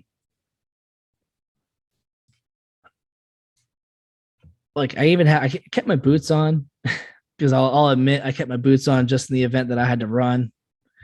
And I put myself in my sleeping bag, and that's a lot. It was like I just passed out. It was like everything went black. The next thing I know, I'm waking up to what feels like something is lifting my head up from underneath my head, underneath the tent, and lifting my head up. And now I'm suddenly at an angle looking down at my boots. Well, then my head goes back down, and suddenly my boots are above my head. And it went back and forth like that for, say, about 6 times, like 3 of each time, like up, and down. And then I start levitating up. And as I'm levitating up, I can see like the tent is also like shaking up and down with me. I can see like when my feet were and my head was being moved, I could see like the creases of the tent being moved, and I could see my things kind of just jumbling around all around the tent. And then everything kind of spiraled, and then poof, I blacked out. And then it seemed to me like I just opened up my eyes. Like I was like, you know how like when you get scared of something, you kind of like close your eyes like that, and then you kind of wake up, and then you look around, you're like, oh my God, was that a dream, or what was that? And I looked around, and suddenly, like I had mentioned earlier, I went to sleep inside of my sleeping bag. Suddenly I'm laying on top of my sleeping bag. And I look over, and all the things in my tent are all moved around. I had set up an infrared camera. I had it on me while I was sleeping, and it was dead. It had died sometime before this experience. My Zoom recorder, the battery in my lavalier microphone suddenly had died at some point and also didn't catch this experience. And there was another audio recorder set up in the camp that caught a really strange sound. And that's one of the reasons that I have trouble with this one, really depicting on who was trying to guide me in this. But what I can say is that after that whole experience terrified me. I was like, oh my God, why am whoever that was, why would they want to scare me? And I'm still working on getting through some of that. I've kind of pushed myself to go back out in the woods and to experience some more things again. And I've been reaching out to a lot of my medium friends and trying to help get answers, which in some ways has helped, and in some ways has caused more confusion within me as far as like finding answers and stuff. But it's almost like they gave me another, like, like you had said earlier about how they give you just enough to kind of know that it happened, but enough little bit of doubt to get you to question. And I feel like this one is one of those things that's like really really out there, because there's a lot of different possibilities, especially.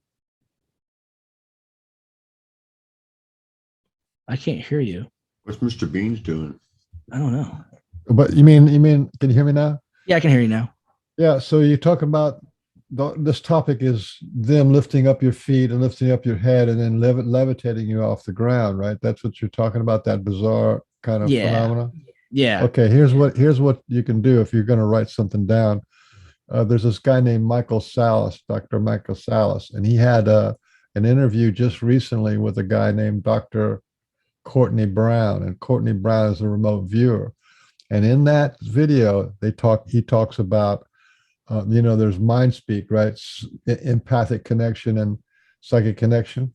Then he talks about his remote viewers found something called neural engagement. And that is the next big things on the horizon that people need to know about. That means he was talking about it in context of the ET, the bad ETs and the good ETs are using neural engagement, where it can implant memories, implant urges, and do things to our bodies and our subconscious without us ever knowing that it's ever happening.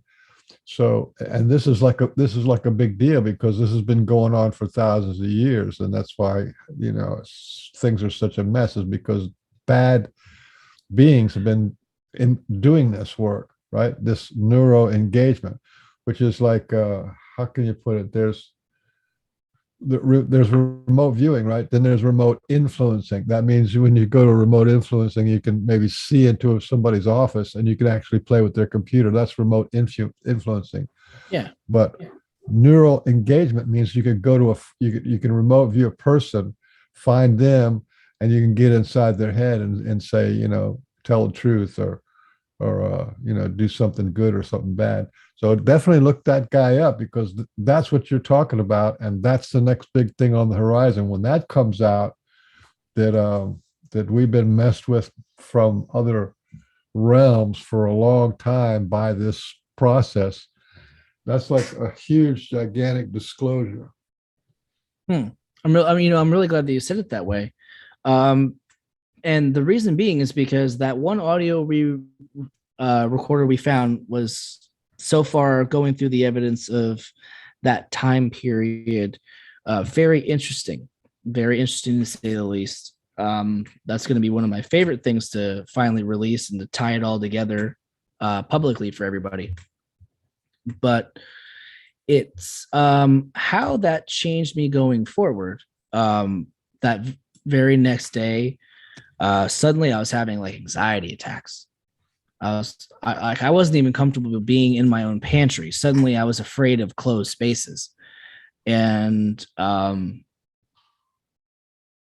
there's been a lot of things that I've had to work through since then.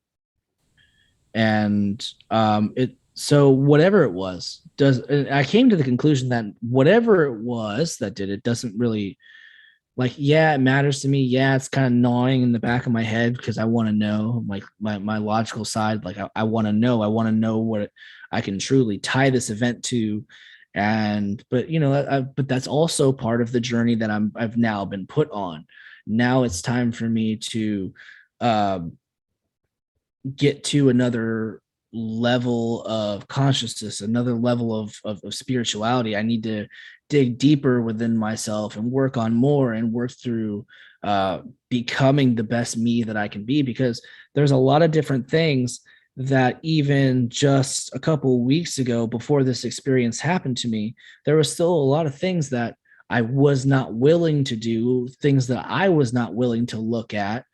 And it made me Are you talking pain from the past, or what? A lot of different things. I was more or less using it as in general. But yeah, that's one thing. It made me realize that my ego I still had ego that I was not aware of. Right. So in the not know, all right. So it's going to get a little bit complex and a little bit deep here. So in the not knowing what did this to me, I kind of went down the line. Okay, well, if Sasquatch did this to me, why would they want to scare me? Well, then it made me realize that, okay, in my own ego, I went into their home, right? I went into their home and I was doing things without necessarily having their permission. I camped deeper into the woods on that property than anybody else ever had. And I already knew that the property owner had more or less not a good relationship with them. It's not a peaceful coexistence. So I, in my own human hubris, I went into their property, started pointing out where they were, forcing them into communication without any thought of the repercussions of that, without any thought of how they would feel about that. That's just like somebody walking through my door right now and trying to talk to me about the Lakers versus the Heat. And I'm like, whoa, man, I'm in the middle of a conversation. What are you doing?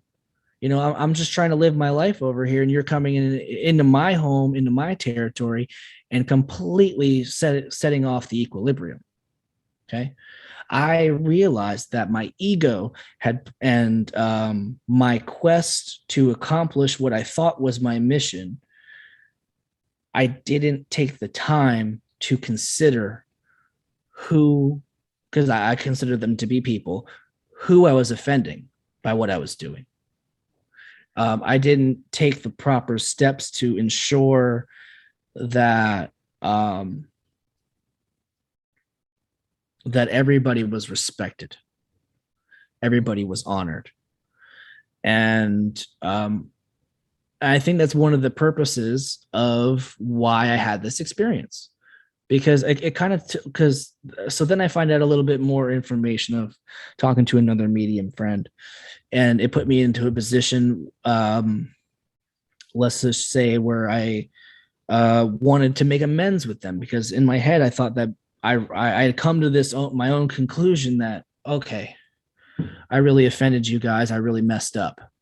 I was doing what I thought was right. I didn't I don't want to harm you. I don't want to put you guys out there. I don't want to offend you in any way. I'm all about the peace. I want to have a good relationship with you. And so I did a specific meditation where I try to communicate with them and express that. There's certain things that this experience made me look at within myself, within my own humanity. And it kind of goes down the line, because then I started looking at it from an extraterrestrial aspect. And I already know that I'm chipped. I already know that no negative extraterrestrials can do anything of malintent to me. So my line of thought with that was, okay, well, if this was indeed extraterrestrial, what were they trying to accomplish? So then it sent me on a journey of trying to figure out what they wanted me to accomplish, what they were trying to take me for, and realizing that this experience was a catalyst to get me to look further into myself, and to try and raise my vibrations, to try and get me deeper into my meditation, deeper into my spirituality, deeper into trying to connect more with my psychic abilities. That sounds like a teaching to me. Sounds like this whole thing was like a big teaching. They do something little, and all of a sudden this whole doors of a possibility of what you can do and what you should do, and I think about that. Up. I think about that experience multiple times a day, every day since it happened. Okay, now we're talking neural engagement. Okay, I call that being tagged or being poked. You get poked, and they presented this to you. So well, that's actually a good thing.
Yeah. Well, I've had experience where the Fae have done that same thing to me as well. Fairies. Yeah. I'm actually a big fan of them. I'm not one of those people who say that like I'm not going to get up here and be like, oh, the Fae are evil, they're tricksters, be careful of them. I believe that there's probably some of them that are probably evil. I know that they are tricksters in a way, but I don't think that, especially the ones that happen to be all around me, I don't think that they're evil in any way. They've been another form of guide for me. And I say that because I had this one dream where I seen a fairy, like it was like almost like I was laying in my bed and it kind of like flew across my face and then it tickled my ear and then I woke up. Oh, sorry, my phone just died. I woke up to because I felt it. I felt them physically touch my ear.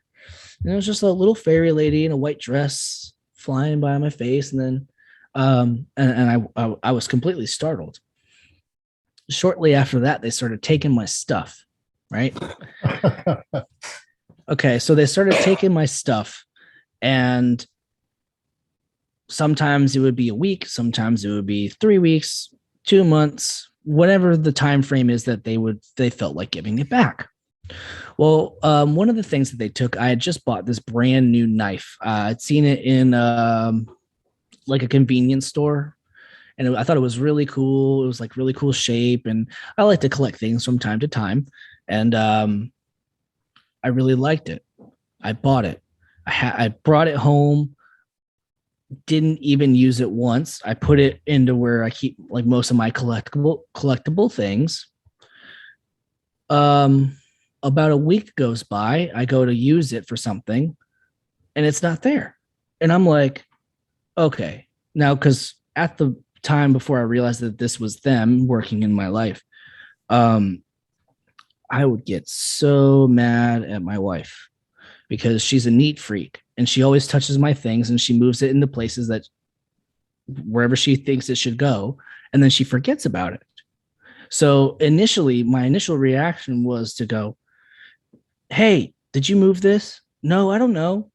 And then it would turn into a whole, argument and I'd get all flustered and upset. And I realized that was what they wanted because it's funny. But it was also a teachable moment to teach me how to be patient and to not just start flying off the handle. And it taught me how to communicate and to not automatically jump to the conclusion that she has done something to wrong me. It taught me something about myself, right?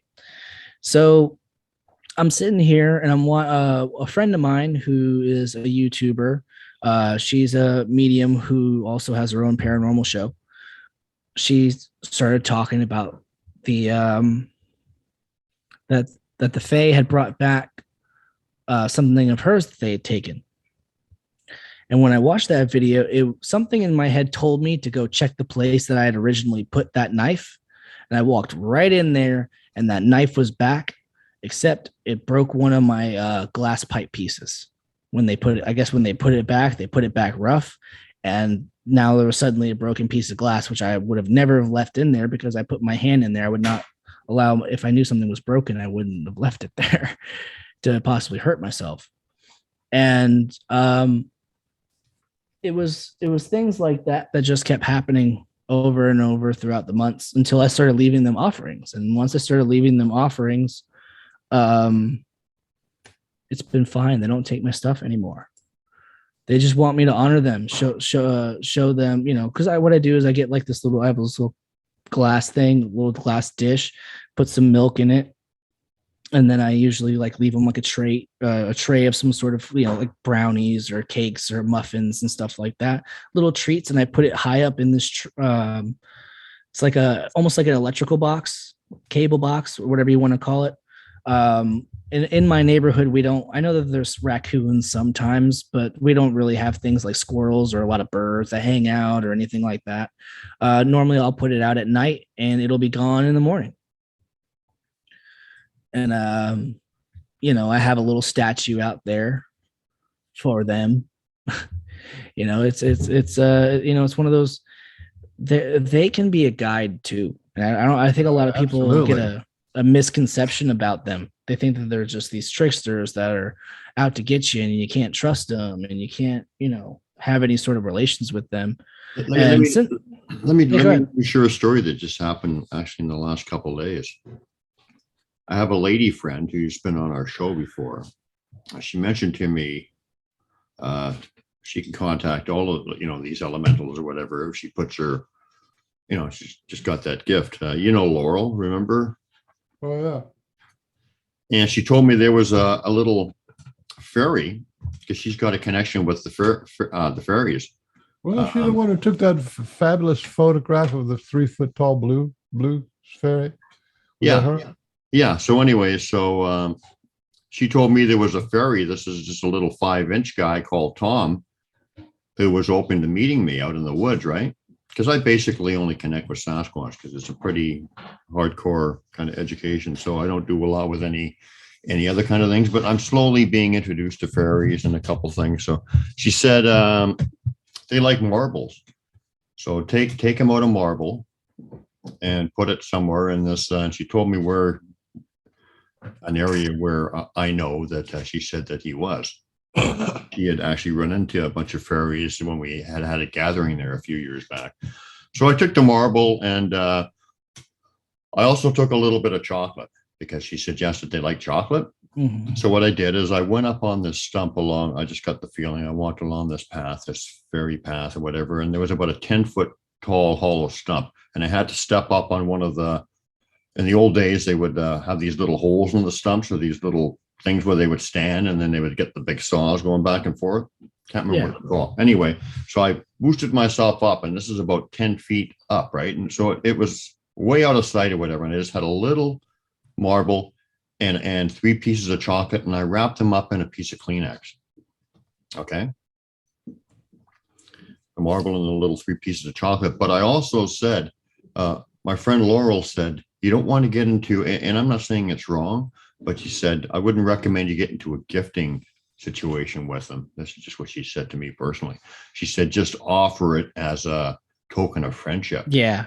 Yep. So I did that. I extended that invitation. I said, this is not because we're going to start gifting back and forth or anything like that. I'm just open to meeting you and I'm open to, I stated my intentions like open to learning, being taught by you, friendship, all those positive kind of things, no expectations or whatever. So I stated my intentions. So I went back the other day and I'm shinning myself up that stump again. I look in and I see, okay, there's the rock. I put a rock on top of it and it's well hidden. Nobody would have found it. The Kleenex is still underneath it and it's all wrapped up. And so I guess it didn't take anything. But I unwrapped the Kleenex and the 3 pieces of chocolate were still there, but the marble was gone. But the chocolate was perfectly wrapped up again and placed exactly where I had taken it. So it was obviously not an animal, right? Yeah. And I think what the message was there is that, like he understood, and I reiterated that, okay, the rock, the marble was a token of friendship or whatever. But the chocolate is kind of a gift, and that's not the relationship we're going for. We've already stated, so he didn't take the chocolate, but beautiful, yeah. So That's really cool.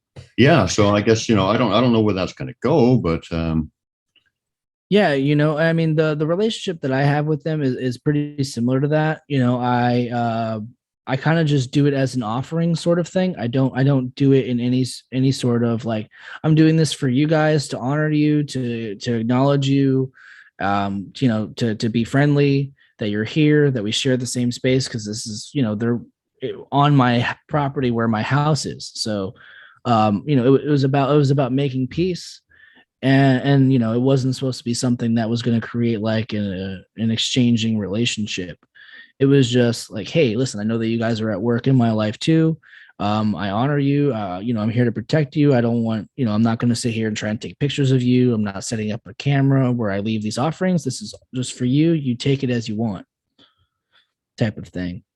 Because I not to say that like I said when I first started bringing this up, like there are some who do probably have nefarious motives and intent and things like that. There has to be, just like everything has a duality. Some of us are good, some of us are bad, some of us are somewhere in the middle. And I wasn't looking to stir up any trouble. It was all about just making peace. And what's interesting now is that now when things go missing, I'm kind of just like, okay, all right, I'm not going to get mad about it. I'm not going to start blaming other people. I'm going to see if I can find it. And if I can't find it, well, eventually we'll see if it turns up. Have you ever had, I know you have. I mean, well, I'm not, I know you have, but I bet you have almost for sure. Have you ever had something go missing and then it turned up in the spot where you know for a fact you look 2 or 3 times and scour? Oh yeah. Then it's Oh there yeah. all of a sudden? 100. Oh yeah. It's amazing. Had that happen the other day. Yeah. It happened to me here recently with you know how when you get checks, sometimes you can get the book of checks and it's got like the entire book of like, multiple sets of checkbooks inside of it, right? Yeah. I was looking for that because my checkbook that I was using ran out, and I always keep all of my financial stuff in one spot. I went to that spot where I know that it was, and it wasn't there. And I kept going back and forth over and over and over again. And then finally it was like a couple days out from really needing to get that check out. And sure enough, it was right there. It was right there laying on top where I would have never left it on top of where it was. I would have put it inside. It's just, there's all kinds of things like that. Yeah. There was another instance where all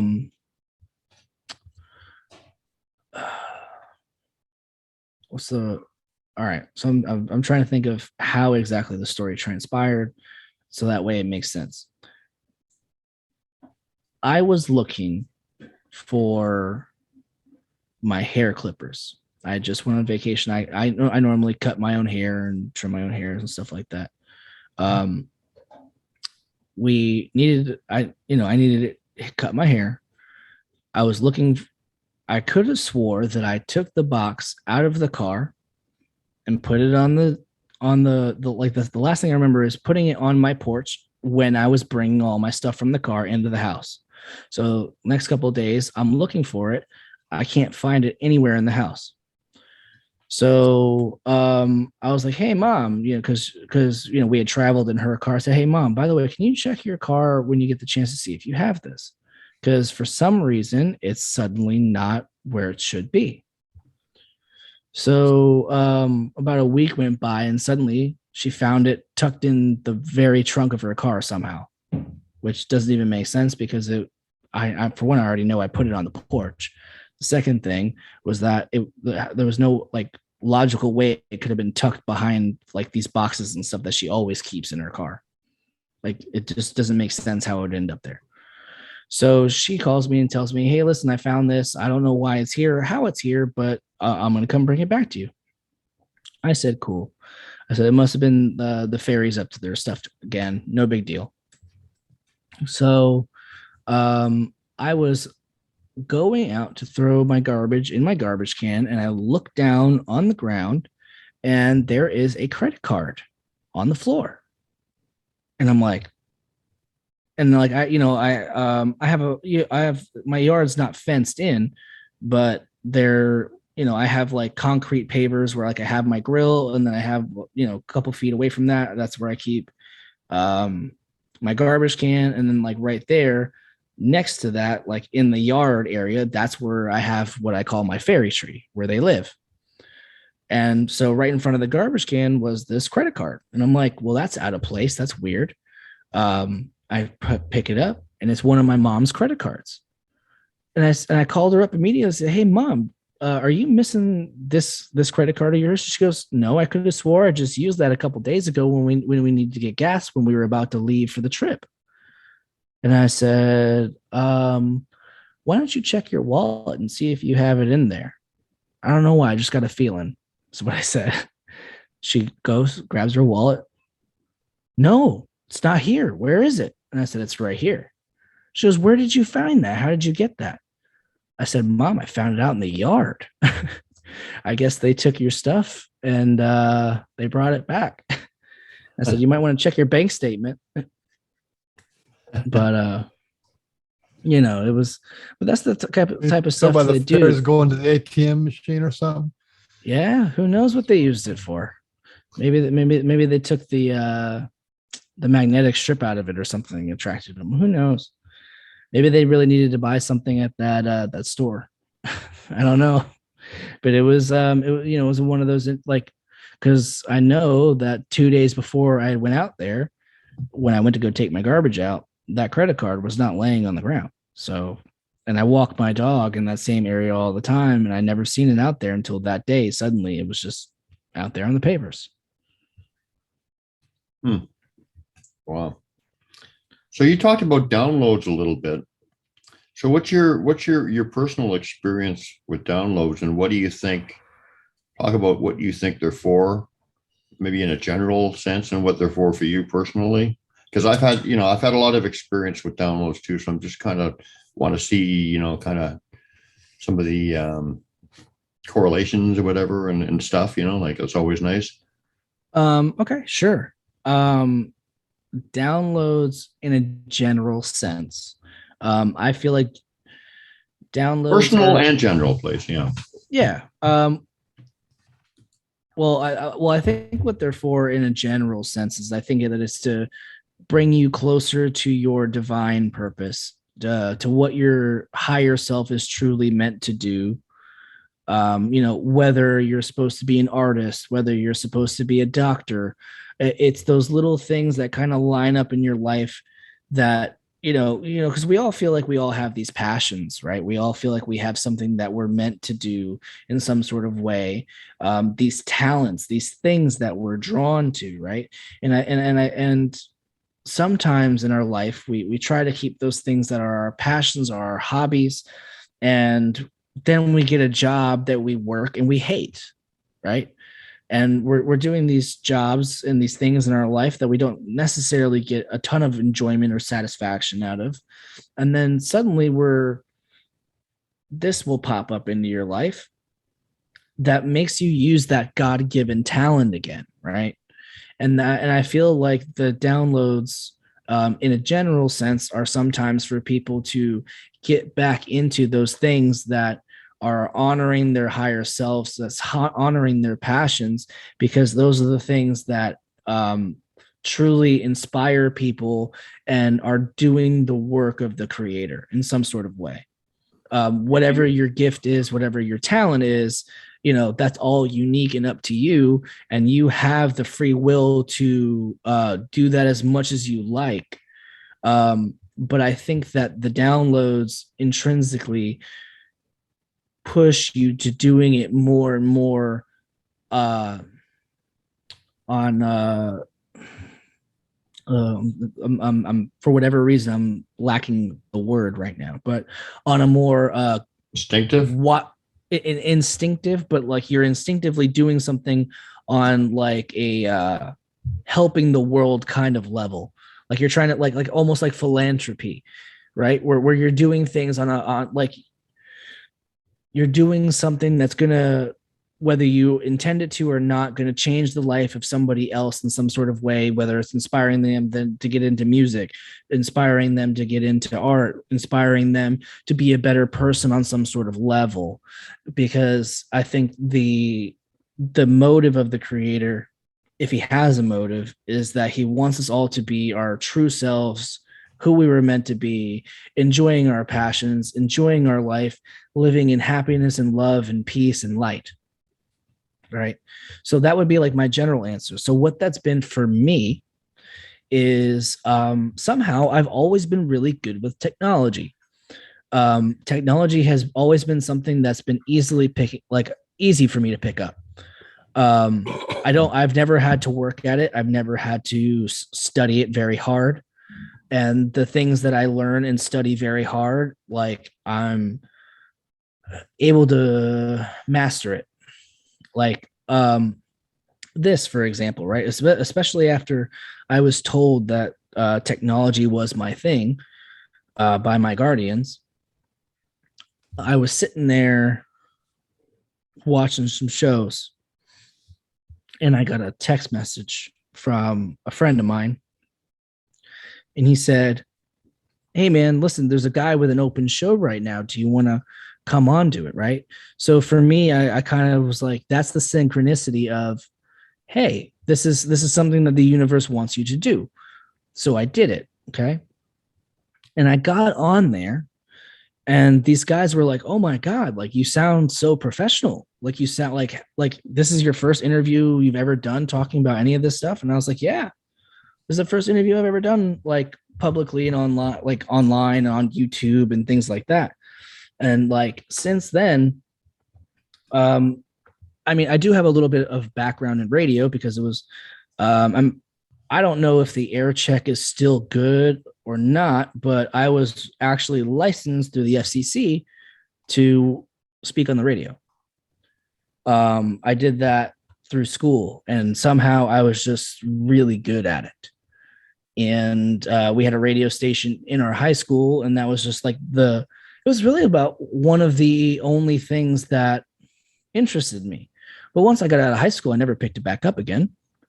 And, and slowly over time, there's been like little things like, all the programs I use, the technology that I use, somehow I'm just able to teach myself how to do things, right? With little to no research on it. There's some things that like, I will look up from time to time, but I'll kind of just skim through it, listen to it very briefly. And it's like, it gives me just enough information to know what I'm doing. And then what I do is I'll learn that little bit that I needed to learn to get past whatever roadblock I was in. And then bam, I'm building on that, and I'm turning it into something and creating something even better because I just learned that little piece of information. And like with my film editing and things that I can create that way, you would think that I've been able to, at least have some editing classes and video production classes and stuff like that. And no, I've had none. I've taught myself all how to do that stuff. Everything. Yeah. And I can't explain it any other way that, you think you were kind of guided? I think that I think I'm still being guided by things that are out of me, outside of myself. And like I've been doing some things that like I don't even sometimes, like I just kind of get into a zone. I get into this creative mode, and I'm creating something like my new logo. I built that thing from scratch. My new intro, built it completely from scratch. I made all the music for it. I made all the artwork that's hand done artwork. I cut and edited and added all the transitions and everything. And I think it was maybe like the second or third time I even used that program. It was a brand new program, and it came out really nice. Like it's things like that. Like, and I've always had a passion, like in the back of my head growing up. I'm like, oh man, I always wanted to do something with film. Like, filming was always something that interested me. I always liked having cameras. I always liked drawing and sketching and like painting and things like that.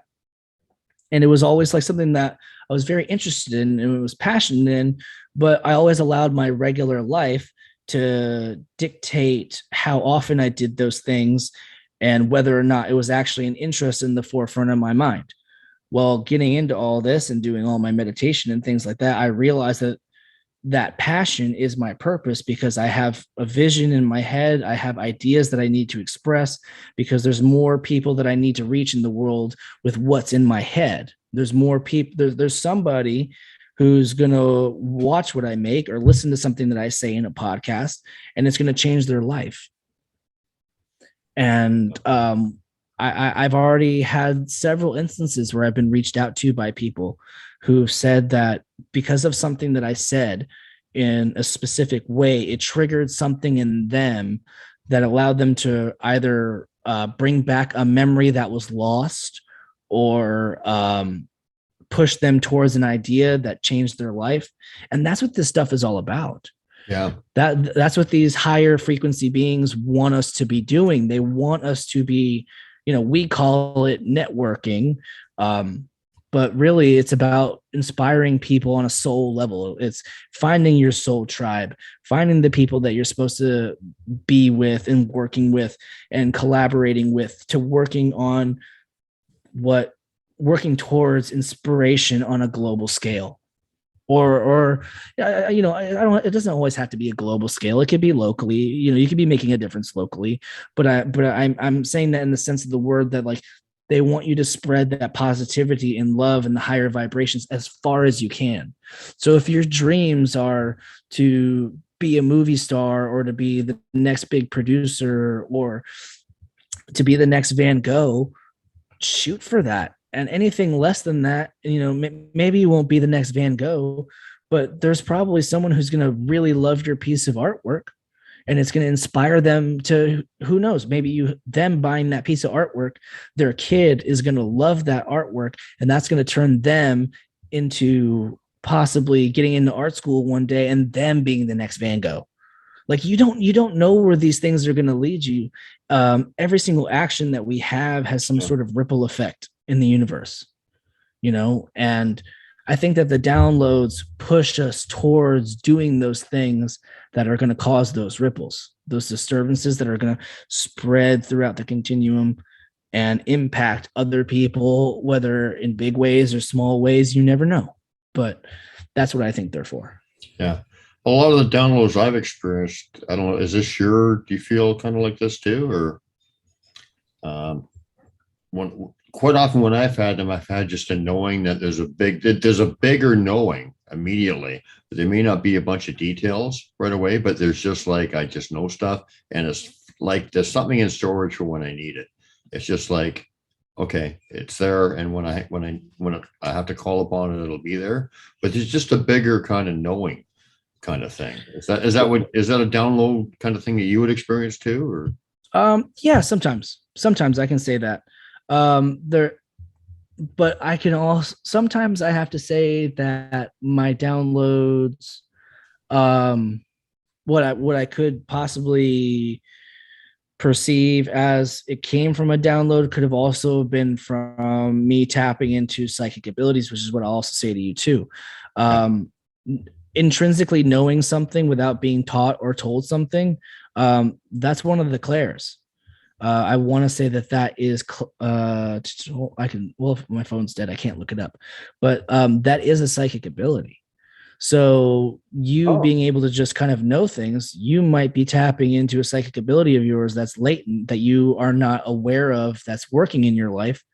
But there's been tons of times where I just kind of like knew the outcome of something.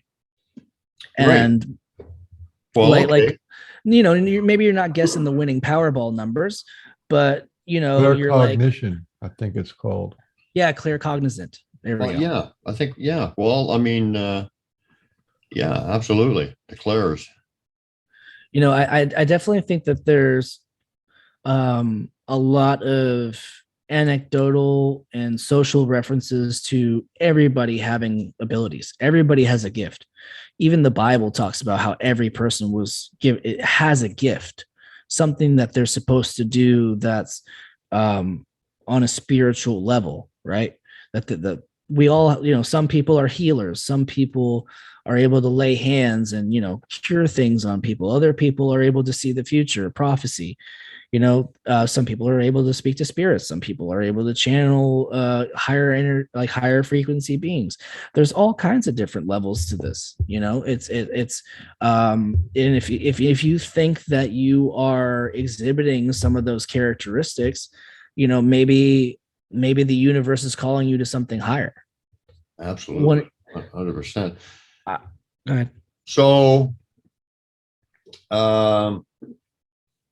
I think that the Sasquatch, one of the things that they do is introduce us and reintroduce us to some of these gifts, reintroduce us to them. And I mean, that's certainly been my case. So how about you? How have you changed? How have you changed since the Sasquatch or other guides or teachers have been working consciously with you? Are you more like for instance, with me, I mean, I just like have a way bigger broad. It's just like a big energy thing or whatever. Reading it, Anyway, what I'm saying is generally they just open up these gifts that were latent in us before that they're reintroducing us to. So, how about yourself?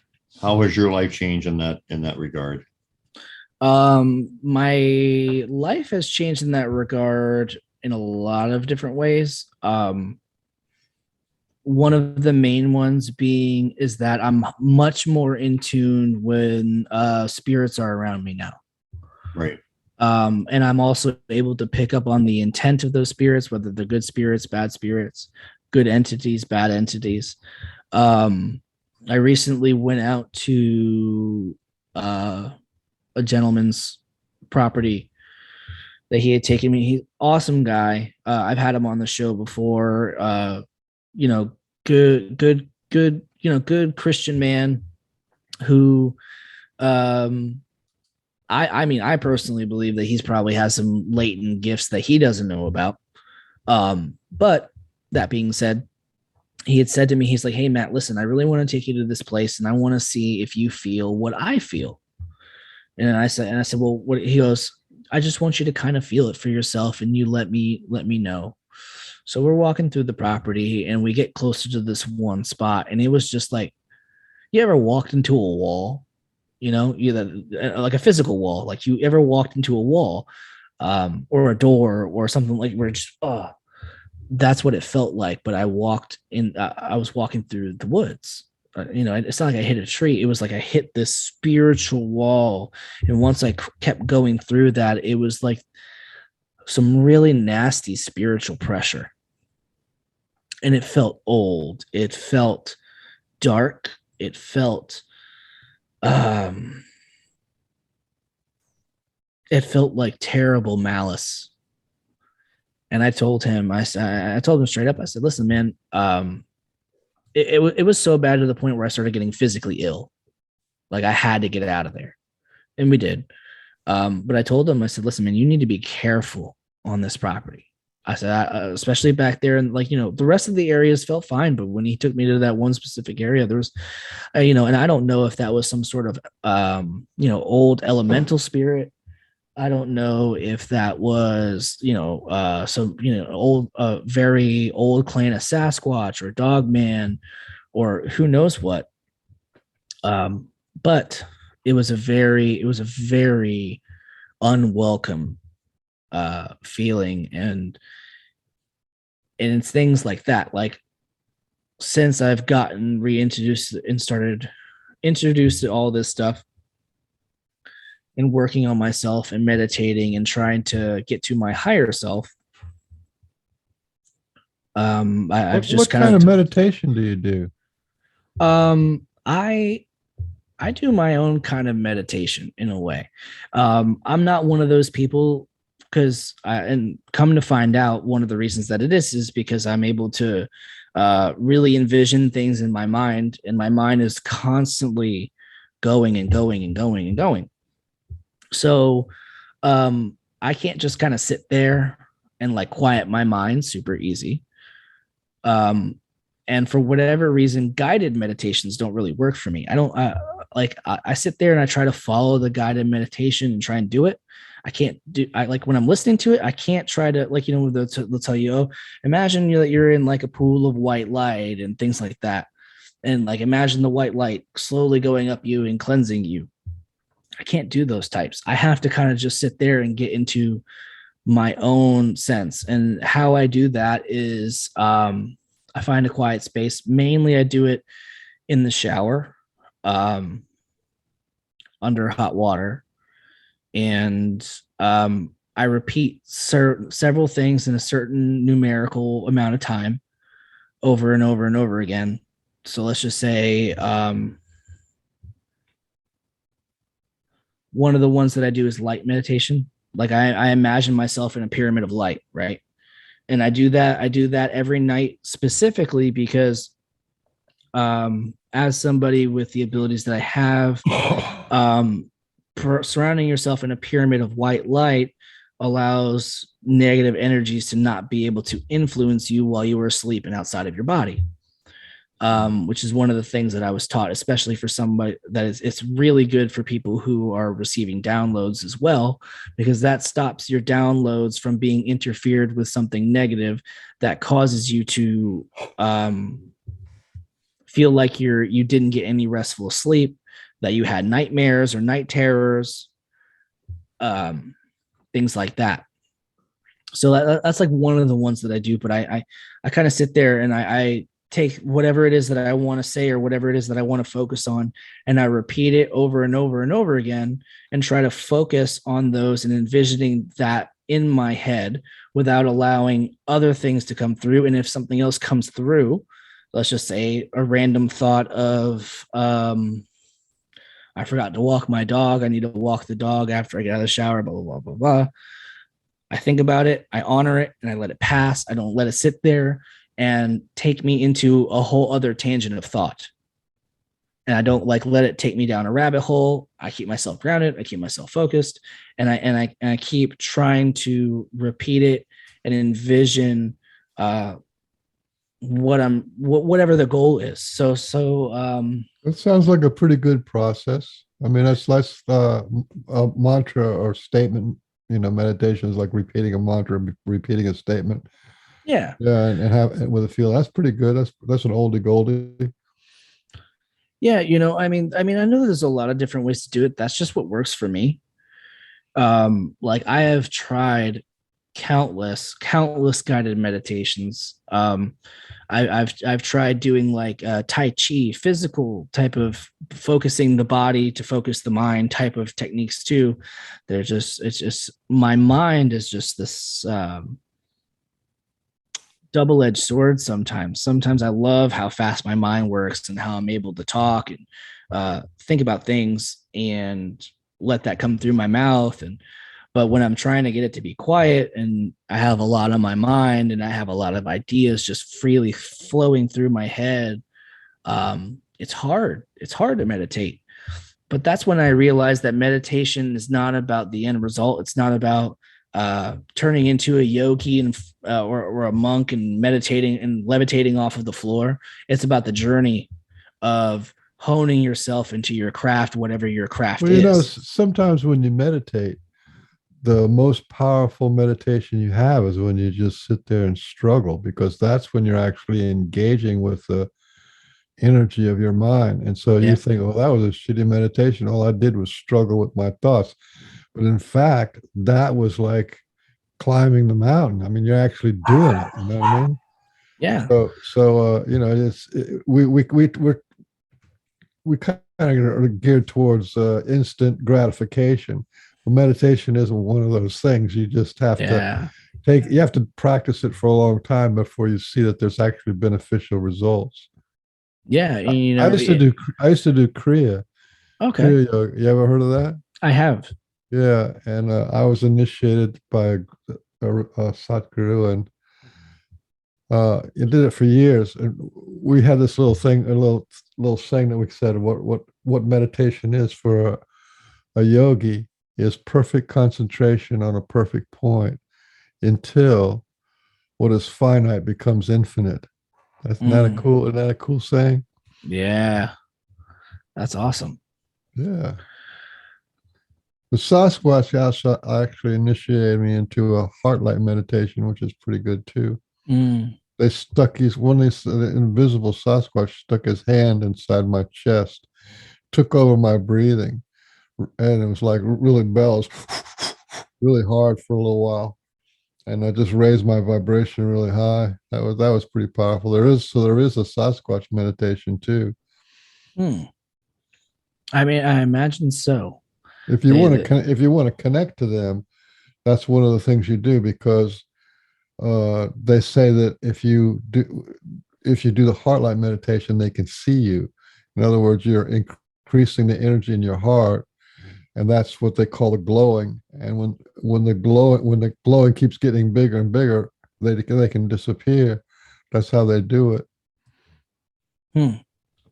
That's really interesting. I haven't heard that line of thought before, and that makes a lot of sense. Do you consider they just amp up their energy, and they can just disappear. They basically turn into a light. Do do you consider yourself to be in a student-teacher relationship with them? With people? To a degree, you know, I would I think that as a whole, I don't have like a specific family group that like I for sure am in that sort of student teacher relationship with. um and that kind of ties back to why I kind of think that they all must communicate in some sort of way with each other. They're all aware of each other. Yeah. And I think that everyone that I've interacted with in some sort of way is giving me something that is benefiting towards that relationship. Yeah, I would agree with that. I would agree with the connection with each other too. So, but what have they taught you? You know, whether it's a collective or individuals, what have they taught you something about yourself? Have they taught you something about the big picture? Have they changed your perspective on things since you've? They well, they've changed my mind in a lot of different ways.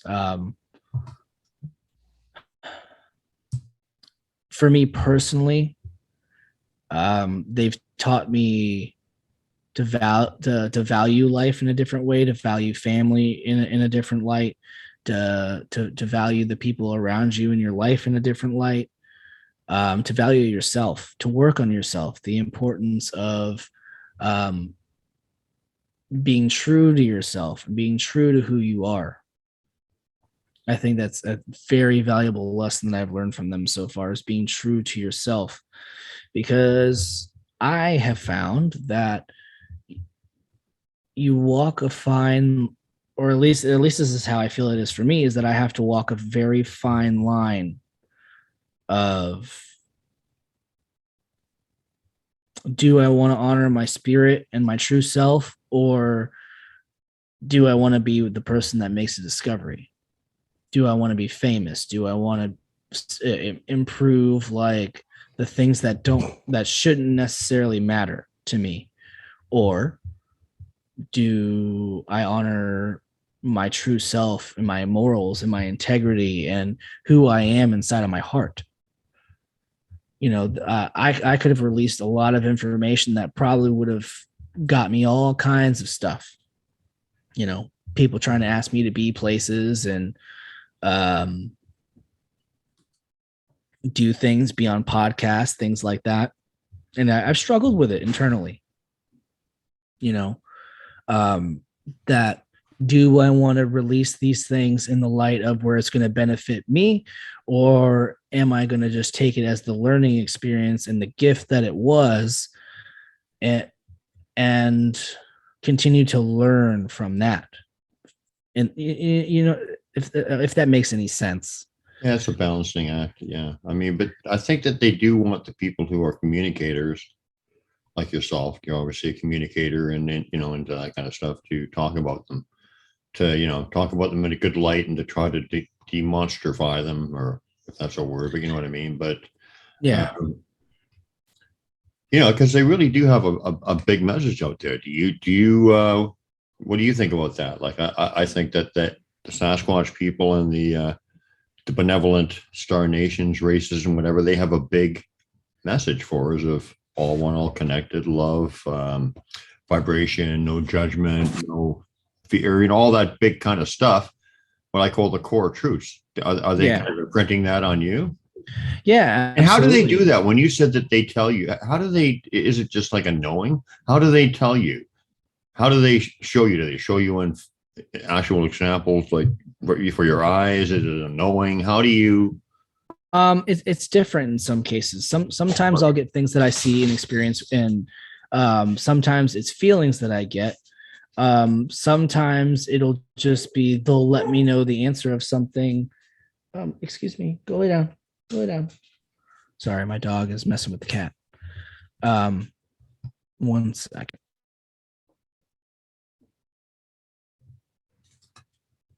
Sorry about that. I'm trying to think about where I was in the train of thought. I think that I've experienced a lot of different things. Oh, that's where I was. Okay. They sometimes they give me messages, and sometimes it's like it's goosebumps. Like if you get like Yeah. chills, you get Yeah. little like I expressed that to you that one day that I had felt the love of Ari when he came over, and like I felt the power. I felt it. Wow. And so like I Can you tell us experienced that things in a lot story of more when you finish? Well, you The can tell us story right about now. Ray? You're kind of on it. yeah, I can tell it right now. So That's an amazing connection, um you and Brian there. so for whatever reason, and this is how I ended up getting Brian on my show. I had stumbled upon you guys, and I had been watching you guys, a member of your Facebook group, for a little while, and watching and listening, and there was just something that kind of just told me like, hey, you need to try and get this guy on the show. So I did, and so I reached out to him. And immediately we start having this awesome conversation through Messenger. We're talking, he's sharing stuff that, he's been through, and I'm sharing stuff that, I've been through. And I forget exactly what he had said, because we were talking about, receiving these types of things. And it was like suddenly, I think I said, I think I said something like you might feel them right now or something like, yeah, because yeah, you said something generally like that's that. how it works. And I think, is that how it worked? Yes, that's exactly how it happened. You said, yeah, I think you could probably feel him right now. And like the second I looked at my, I opened up the message notification and I looked at it, it was like, whoa, it was almost, I was completely covered in chills and goosebumps, and I could feel this love like energy. Like you have the way I did kind of, it's like you've connected with somebody in your tribe on a different plan, like on a spiritual level. And it was like, oh man, like this is like, it was like suddenly like, yeah, like this is what I was meant to do. Like I was meant to feel and experience this moment right now. And and since then, Brian and I have kept in touch. Like we try to talk to each other every once in a while, because I felt like that was something that was very significant to me. I've felt them do that to me once or twice in the woods so far, but like it was so like on cue. He's like, oh yeah, you're gonna feel, you can feel it right now. And then sure enough, I did. And I was like, So I you're feel it still right in now. You're still in Florida, and Yeah. Irie's in Canada, and it was like there's no space between you two. You're just like giving you like a little Like a little, like, oh, little so loves that. yeah, yeah, um, yeah. I guess that's a good way to put it. Yeah. It was, No. I just want to it's point just, that out, that this is like a transcontinental, well, connection. I don't Yeah. think that time and space is the same to higher vibration beings. I just don't. No. I think that there's the fourth dimension, and there's these multiple dimensions that are constantly existing on our third dimensional plane as we speak, and what we think is distance is of no distance to them if they want to send something through a different dimension. If they want to send love to you, it's like that. If they want to come to you, it could be like that. And I think that's why a lot of sometimes you get stories of people who say that, oh, I had a Sasquatch experience in Michigan and I live in Georgia, and somehow I see them around my house now, that same one. And I think it's because they are able to interdimensionally travel. And I say interdimensionally travel because I don't think that it always has to be their physical form. I think they can move their physical form through that. I think it requires a great amount of energy to do so, and I don't think that they do it often. But I think they are capable of doing that if they have a real reason to. And I think that's why people experience orbs, because I think orbs are the byproduct of that energy being released for that traveling. But that's my own opinion. But you hear a lot of stories of people saying, oh yeah, they followed me home. I never had anything happening, and now there's suddenly all this stuff happening. It's like I'm seeing that same one I've seen in several other states now over here by my house. Well, because through the veil, there's no such thing as time and space. It's just existence. You hear a lot of paranormal people and psychic mediums who say that same thing, about how, let's just say that there's a negative entity, and you start thinking about that negative entity or talking about that negative entity and giving him name and power. Well, he could be wherever the heck he is in the middle of the veil, and he is suddenly aware that he's inciting fear in you, and now he's sitting there right next to you, and now he's going to mess with you some more because you gave him Well, that little bit of that's power. the reason why we have people like you and people you and people like you on our show, is because there's a whole big section of the world out there that consciousness ends at your skin, and there is no ether, there's no spirituality, there's none of that stuff is real to them, even though they wouldn't be able to function without it, but they don't see it that way because it's It's foreign. and we need to people need to be exposed over and over again. The paranormal is real, mind speak is real, portals are real, intercontinental communication is real, and it's good to be here, good to be heard, because that's the direction we're going. That's where the ETs want us to go. That's where the Sasquatch want us to go. That's where the spirit guides and the angels want us to go. That's what the next this part of this awakening business that people are all talking about is awakening to this subtler realms, higher vibrational energies. Well, if you look back into history, I mean, if you study history as a whole, right, you don't focus on this era, this era, this era, about every couple hundred years or so, there's always a revolutionary period where you have mass people awakening on a spiritual level of some sort. The Renaissance, the hippie movement, like there's all kinds of different areas where we have progressed into a higher state of consciousness, and I totally believe that their message that they're trying to get across to people, and I think it's happening a lot more right now. I feel like within the last like 2 to 3 years, there's a lot more people having experiences, a lot more people who've never experienced anything like this in their lives having experiences. I feel like the people who have experienced things throughout their life, the frequency of their experiences now are daily, if not weekly, if not daily. Like I can say that for the majority of my life, I had things happen here and here and here and here, but there was always sometimes years or months in between.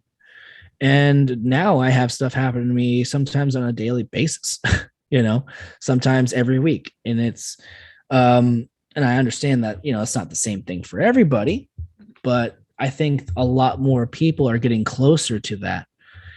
And I think that there's definitely, we are definitely on the brink of a new age and a new era.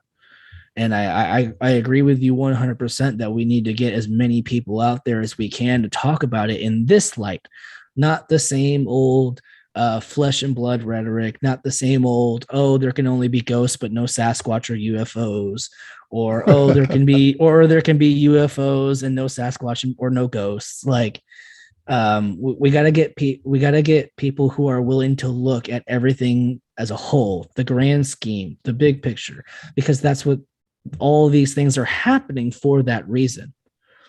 You take it the UFO community, right? The UFO community does not, that they think that that's an exclusive thing, right? So they don't want to hear about the cryptid communities or the Bigfoot or Dogman. They don't want to hear about any of that. And it's the same thing with the Sasquatch people. They don't want to hear about UFOs, or they don't want to hear about paranormal. They don't want to hear about fairies. They don't want to hear about any of that stuff. But really, they're all one. Think on this: that Dr. Edgar Mitchell Foundation, free foundation, they calculated that somewhere around 7 million people since the 1950s or more have been taken pretty much just in North America and Europe. 7 million people have been taken on a craft and had ET contact face to face, right? Or not, or like you did, dreams, inner dreams. And then you can look at the near death experience, right? In the near death experience, there's something like 15 million people who've had near death experiences. That's where you die on an operating table, or you die at a car wreck and they bring you back, right? So, and those people have the same kind of transformations as being on an aircraft. They're spiritually awakened and they love for humanity and they find their soul again and all that kind of stuff. You're talking about big numbers now, and the Sasquatch community right now, there's probably about around 6 million people who are actively engaged in Sasquatch, watching videos and joining groups and stuff, right? Just across the nation, across the world. That's a lot of people. So if you add these together, just the near death experience, the ET experience, and the Sasquatch experience, you're talking about a huge amount. But like you and me, we've both had Sasquatch and ET experience. So the numbers are starting to get really, really not noticeable. This is not a minor little side story. This is major stories. There's like 500 books written on near-death experience, right? Yeah. And there's hundreds of books written on the ET experience. So, and now everybody's and their brothers out there writing books on the Bigfoot experience. So this is like a big shift going on. It's not minor. Yeah. It's not minor anymore. Yeah, no, not at all. And I think part of the problem is that the general consensus wants us to think that it is a minor thing, that we are isolated, that we have no power, that we're not going to be unified. There is power in unity. There is power in standing up for your higher self and what you truly believe in and spreading that same vibration to others. If we had an entire population of people who were at least attempting to be their higher selves, we could not be controlled by a government. We could no longer live in the construct that we've allowed ourselves to be imprisoned in. Because I can tell you, as someone who's gone through multiple levels of spiritual awakenings throughout my life, every time it's got a little bit more profound. But this experience, since I started realizing that my extraterrestrial experiences were real, my Sasquatch experiences were real, since I've started to accept it and move out of the fear and the doubt of it and accepting it as my real life, and meditation and grasping at a higher self and at a higher purpose and all these different things, that awakening in itself is something that's powerful and profound. Yeah. Multiply that by millions of people. You think that you could tell people that they have to wear masks or that they have to be vaccinated to go to work? That's listen, like, regardless of where you stand on those political things, you couldn't tell every single one of those people who are truly working at their higher selves and things like that, who are invigorating their own personal powers, that they have to do whatever the government says. And we didn't. You talk about mystic meditation. Like I said, back when I was in the 70s, right? There was a lot of gurus in the United States and a lot of really high quality gurus. And there's a lot of people who did meditation that kept doing meditation. That was in the millions too. Mm-hmm. So that's like another whole category. Yeah. Yeah. Well, I mean, that's why they labeled them as degenerate hippies. And then they started doing propaganda. The LSD phenomenon. I mean, I took a lot of LSD when I was, learning things. So there's the LSD and then now it's the ayahuasca. I don't know how many million people have taken ayahuasca, but I mean, it's like a big industry now. And people are really like opening up their stuff. They're meeting their dark side and all this kind of stuff. And then there's the healing community, right? There's people who have been engaged in healing themselves, healing their soul, healing other people, That's a huge community. I'm sure that's like about $1 billion a year business with just people doing a little online and come to my house or let's do my little retreat.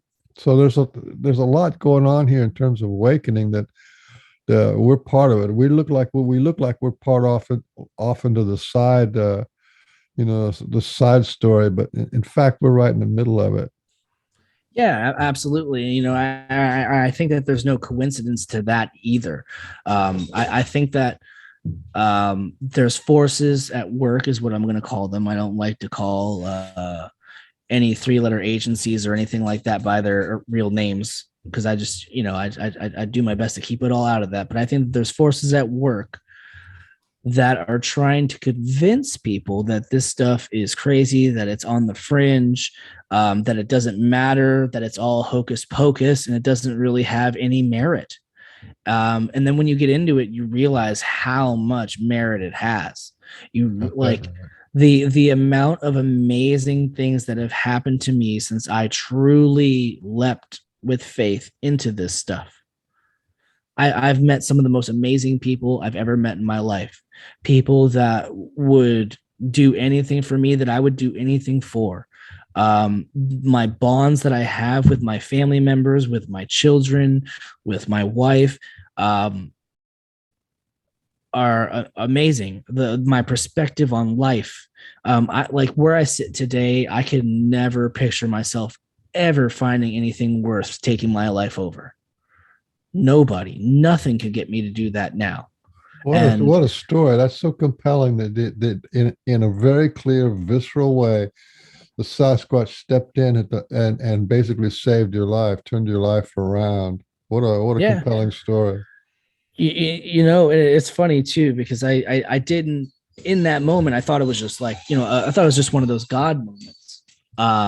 But when in fact it was God working through them, or the creator, whatever you want to call them. It was higher purpose working through them, and realizing that there's all these different connections at all given moments. And you just got to try and find them. You just got to try and connect those dots and work into being the best you that you can be. And I have to say that I'm truly grateful and honored that that they were the instrument that did that for me. I can't express that enough. And sometimes as hard as it is to share that painful story, especially considering its graphic nature, I think that it's very important that, which is another thing that I like to talk about in my shows, is that I like to talk about the mental health aspects.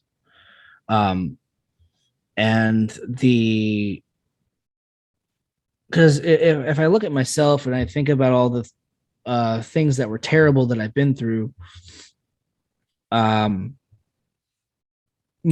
led me to that moment, that led me to that moment where I did not value myself at all, and I thought everything would be better if I was gone.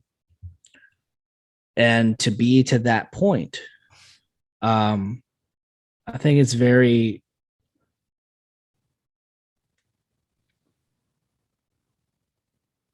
powerful. Yeah, it is, and it's all too common. Very common. Yeah, there's a lot of people who aren't, I should say, as blessed as I have been.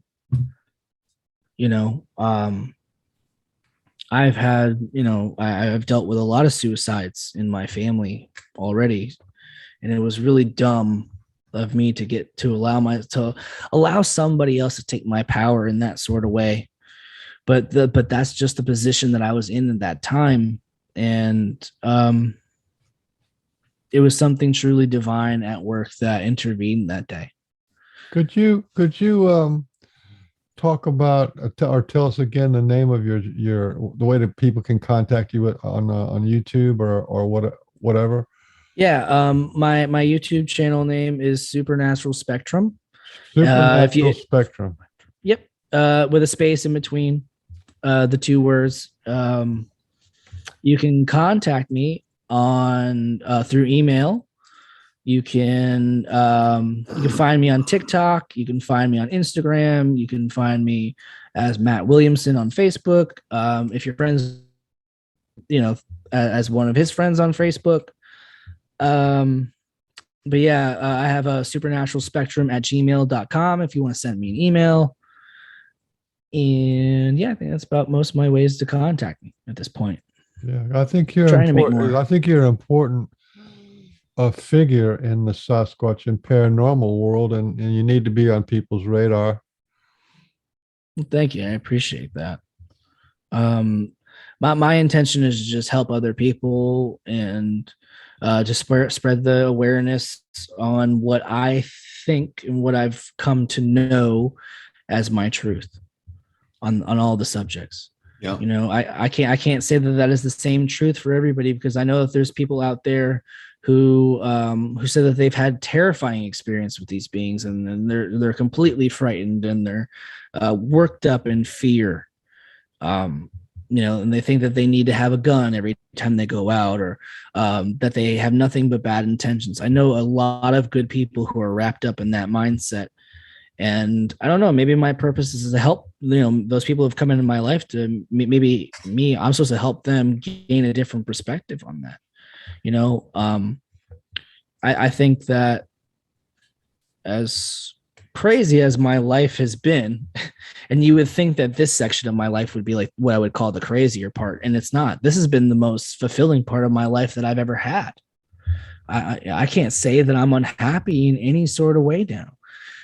And I've had crazy experiences, a lot of crazy things in the last 6 months, 6 months since I really started doing like boots on the ground stuff and like really trying to get out there. Seen some crazy stuff. And that's not even like the nothing was worse than the state that some of the states that I've been in my life before this, and I think that's something all too common. I mean, that's just, there's an epidemic of that going on. I think it's a big thing that a lot of people don't talk about, especially amongst male men. Feel like they have to be hard and show nothing but bravado, and they have to be brave. They have to tough through everything, and they never they don't share about how they truly feel, and they'll just sit there and endure pain and endure pain and endure pain, and until the point where the pain consumes them. And I suppose that's another thing that I learned in general, because after that moment happened, I started going to therapy. I started talking about things that were truly bothering me and things like that. And I worked on myself more and more and more each and every day, and into being the person to be where I'm at, to receive the messages from inner the work universe. works. Inner works when you work it. That's for sure. That's one of the big core truths of our age. You got to do work on yourself, and it pays off. So you got how many guides? I could potentially have more, but I'm aware of 8. Okay. I mean, I don't want to be too personal or whatever, but if you wouldn't mind, could you describe some of them, how you came to know them, and how they differ, who they are, and how they, because I'm just interested, because I do believe that there is a universal collective pull to raise our consciousness. But they still do stuff as, have different personalities, do stuff on individual bases, and still have their own personal, like I said, kind of things. So tell us a bit about your guides and how you met them, who they are, and that kind of stuff if you want. I don't know why I lost my camera again, but all right, here. Yeah, we got you back. If it's not personal, I mean, I don't know. One of them I have is an extraterrestrial, who is also my sleep guardian, who I work with. Is he a manted being, or is he is it gray, or is he like a Nordic? What what kind of Arcturian? Arcturian. It's more of an energy level, but when they appear themselves, they're more blue. Blue humanoid. Yeah, blue humanoid. Okay. and that's what I've become aware of as far as working and like asking questions. And when I say asking questions, sometimes I'll ask questions and I'll receive message like most of the time, if it's like a no, I don't feel anything. And if it's a yes, like if I'm on to the right truth, if I'm on to the right answer, I get kind of what I describe as like a tap. They like tap me on my shoulder, like, yeah, you're onto it, you're onto Energy the right wise, path. energy. Yeah, energy goes through me right here, Yeah, yeah. goosebumps and everything. Yeah. No, it's similar to me. Yeah, I get that. Yep. Okay. So, and then another way that I communicate with them is through dowsing rods. I use dowsing rods, and I, will ask specific questions, and I'll be, hey, or are you this? Are you, and I also, because I also have different angels that they're, I'm only aware of one of the angel's true self, that I rely on, and that's the Archangel Michael. Yeah, I know it's not a lot of people can say that they work with an archangel, or and the way that I see it is like it's what's the right way to word this?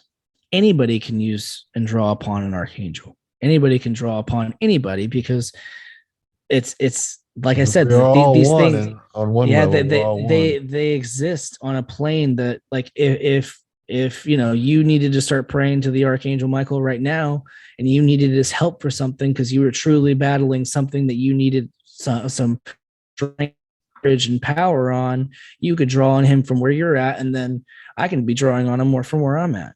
So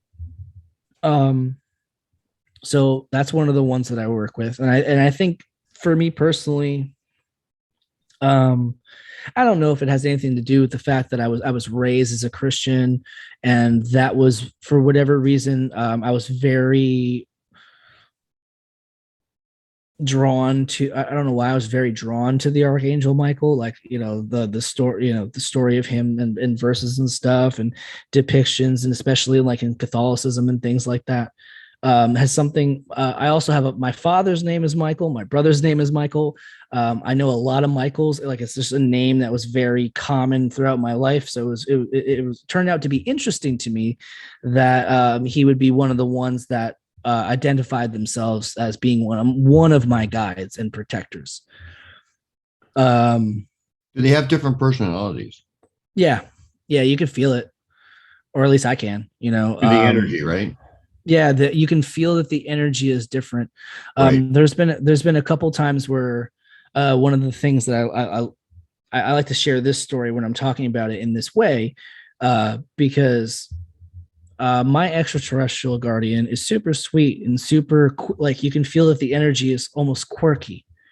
Which is funny, because for the longest time I thought that I was dealing with a male, because the name that I was told was Ryan, and then I realized that it was a female, and that because Ryan is kind of like a unisex name now. I didn't even think about it, and I kept getting visions of what she looked like in my head.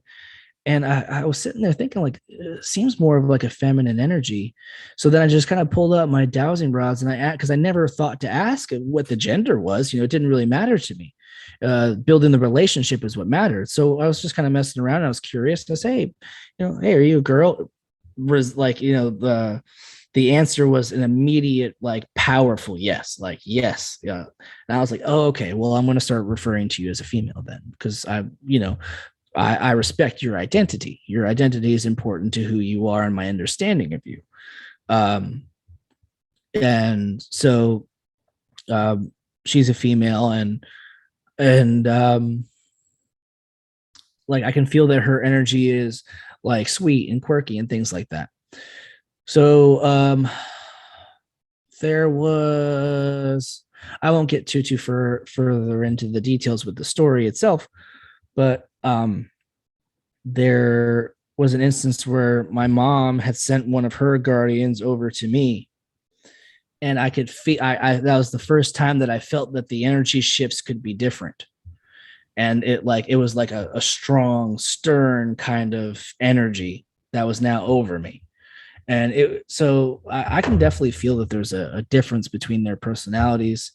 Um, the Archangel Michael has a very firm one like that. I know that one of my spirit guides is a raven. I know that one of them is my grandfather, who's like a spirit slash like guardian angel type of like guiding being in a way. The other ones I haven't really dabbled too further in. I do know that I've lived like over 30 past lives. So, I never asked about going higher than that number. So maybe I could, it's all learning for me. There's more and more I can find out about myself each and every day and about what's really going on around in the world around me. Have you ever considered you might have lived a past life as a Sasquatch or something else? Have you ever considered that? I have not asked those personally. I do know that I'm an Arcturian starseed, so I know that at some point throughout the universe, or at least that's what I was told, is that I was an Arcturian starseed. I want to do like I'm hopefully going to be doing a full blown starseed program, like where you really get deep into it and figure out what you truly are. I hope that I'm going to be getting involved with that sometime soon and doing that little bit of higher learning on that front, because I feel like as of lately I've been really called to the extraterrestrial side. Not to say that my work on the Sasquatch side is over, but there's more that I need to learn on a higher on their end, so that way I can do something that I need to do for everything, if that makes any sense. Yep, absolutely. So,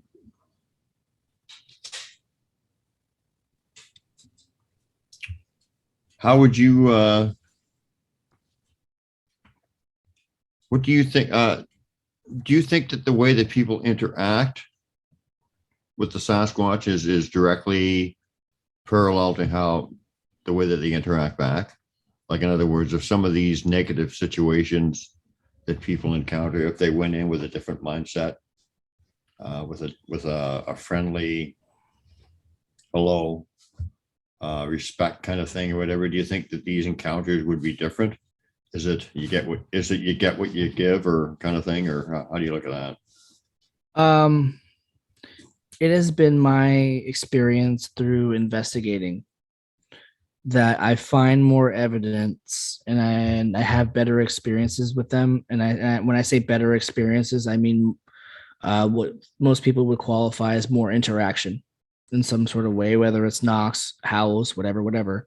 When I am trying to be more low impact, and like when I'm in the mindset of being respectful to them and I'm not like trying to take a bunch of pictures, I end up getting more stuff popping up in the backgrounds of my pictures. I end up hearing more howls and stuff like that. When I am the aggressor, and I've purposely done experiments on this. When I am the aggressor, when I go out and I'm banging on stuff first, when I'm going out and I'm howling in the middle of the night, and trying to be an aggressor, that's when I get little to no interaction at all.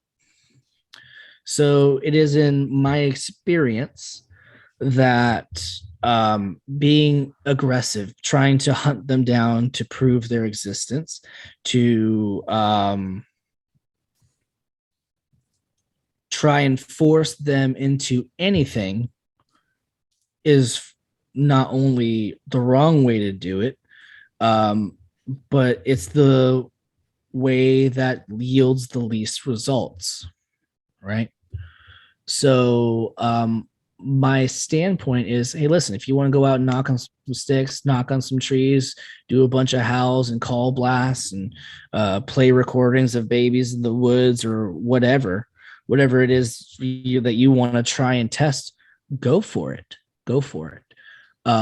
But my recommendation to anybody, go out to the woods, But when you get out of your car, say out loud, because I think the verbal part is very important, because it's one thing to say something in your head and to have the intention in your head and in your mind and your soul. It's another thing to profess it, put it into physical manifestation of your audible soul, which is your voice, right? To express verbally. Sorry, my dog's sitting over there growling out the window. I think it's very important to express your intent verbally to them. Mm-hmm. And then you just go and you try to be as low impact as you can. You know, take some pictures. You can bring a Zoom audio recorder if you want to. You know, you can look around for evidence and just, but go out there with the intention of just trying to have an experience. Try to have an experience instead of trying to capture evidence. The word capture implies that you are taking something that doesn't belong to you and you are making it yours. Or infringing on somebody's privacy. There you go. Exactly. Well, I mean, you know, they're human, right? They're basically human. I mean, you know, with some differences, but very much so. And I mean, you know, what is the best way to have a relationship with anybody? Respect. You say, hi, I am so-and-so, and I'd like to meet you. That's all I always say. Just go out and say hi. Yeah. Here I am. I'm open to a relationship with you. Don't go in there with any expectations. Don't try to trick them. Don't try to any of that stuff. Just an honest friendship. Talk to them like they're just regular people, because they like that. Like you were mentioning that earlier too, right? Yeah. You know, they don't want to be thought of as something like some weird monster in the closet or something. They, you know, when you talk to them just like they're regular people, it's much reaps much greater rewards, and without an agenda and with an open heart, right? So yeah, you know, and that's my experience. You know, there's a lot of people who say that they find a lot of evidence over a certain amount of time and they're able to try to study them as scientifically as they can, and more power to them. All they do is bring more exposure to them and put them in a light that will make more people be interested in more people to try and go on their own journeys. Whether, you know, exactly. So I don't knock any of those people. But if somebody came to me and was like, hey, Matt, like, you know, I'm really inspired and I feel like this is something that I want to see and improve for myself. What do I do? That would be the answer that I would say. You know, go out in the woods, talk to them like you're talking to me right now. You know, go profess the true feelings of your heart towards them. Tell them, say, listen, I don't know if you're real or not. You know, if you can give me a sign that you're real, you know, or whatever you feel like you want to give, then that's cool too. If you don't do anything and I just have a really nice day out here, peaceful in the woods, that's cool too.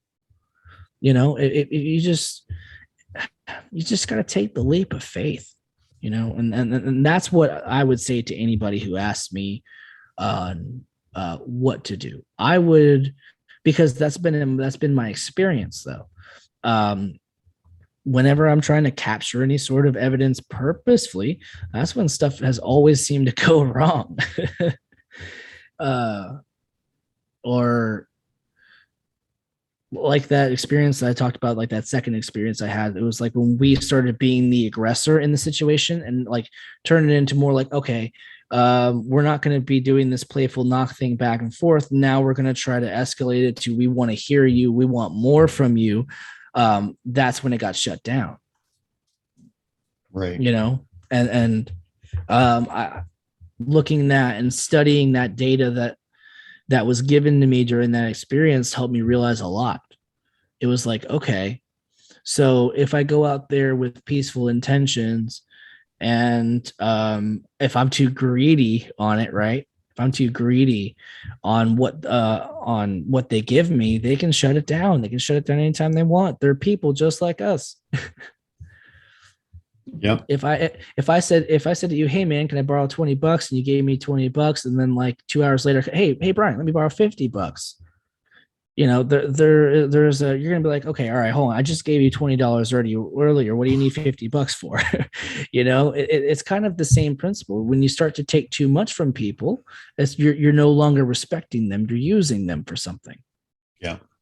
And I think there's a fine, like I was saying earlier, there's a fine line in between truly experiencing them for trying to get to know them, and experiencing them because you have something to prove to yourself or to somebody else.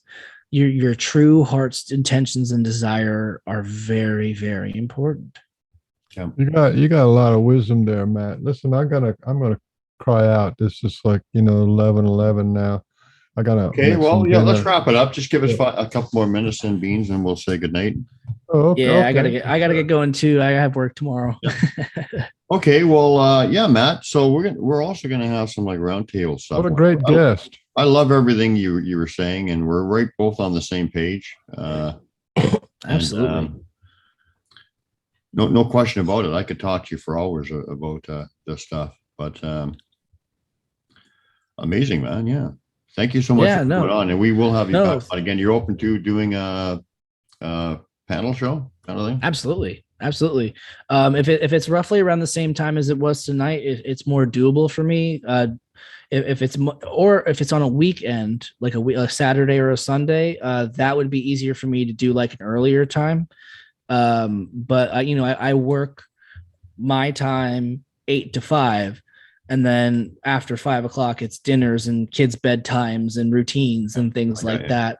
So normally like 8 to 9 o'clock is my best time. 8 is like as early as I can push it. So, but I would definitely be open to doing another show anytime that you guys need anything from me. Michael, if you want to request me on Facebook, feel free to. Yeah, definitely. If you guys ever need anything from me, you need help with something, you need me to come on a show, just ask. I will do my best to make it happen for you guys always. I just wanted to ask you one more quick question before we go, because I had it on my mind and I forgot. Now, and this is not an ego-based question or comment or anything by any means, but I'm just interested what you meant by, you said that coming on this show today was important for you. Why is that? Is that because we're kind of like on page with what it's rare to find people that are on the same page with us, or why was it important for you? It was very important. Well, like I said, I've been going through some things here recently, and I've since my paradigm shifted and presented with the opportunity of higher learning and higher spiritual growth, right? I said that about that, my most recent terrifying experience. So I felt like it was very important for me to come on, because there's something about talking about this stuff with like-minded people, or even somebody who's just open-minded, to it. There's a sense of healing, right? You gain knowledge, you gain understanding, you gain healing from expressing these things that have happened to you, and talking to people who are willing to look at it from a different point of view. And that I also, like, I didn't expect any of you guys to sugarcoat it. Like if I said something that you didn't necessarily agree with, I was totally ready for you to be like, well, you know what, I think I see what happened to you a little bit differently. I think this is what happened to you. And like I was open to that, and I needed to be open to that. And I needed to get myself out here and back into the swing of things, because one of the things that it's kind of done for me since that happened is like I feel like I'm withdrawn. I know I've been doing my own shows, and it's been getting easier each week, and as more time goes by, as I've gained more understanding of myself and of the experience. But getting on here and talking about it, and just, having the amazing conversations that we've had tonight has really helped a lot.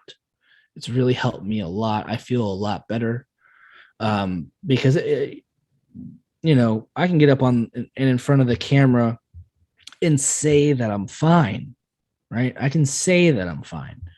And that wouldn't necessarily be the truth, because I'm in a stage of spiritual and mental metamorphosis right now. And sometimes change is not always the easiest. Right. Change is not always easy. Growth is not always easy. We're for whatever reason, humans to an extent like complacency, like they like comfortability. And this experience and talking about this experience and trying to work through this experience is uncomfortable, right? And it was important for me to get on here and make myself a little bit uncomfortable and talk about it. And because when I have, most of the time I do my shows and I'm trying to highlight the other person and feed off of what the other person has. But it's more or less focused on somebody else's show. And it's been a while since anybody has asked me to be on their show. And this is where I get to freely express how I feel and share my experiences. So with all those things combined, that was why it was important to me.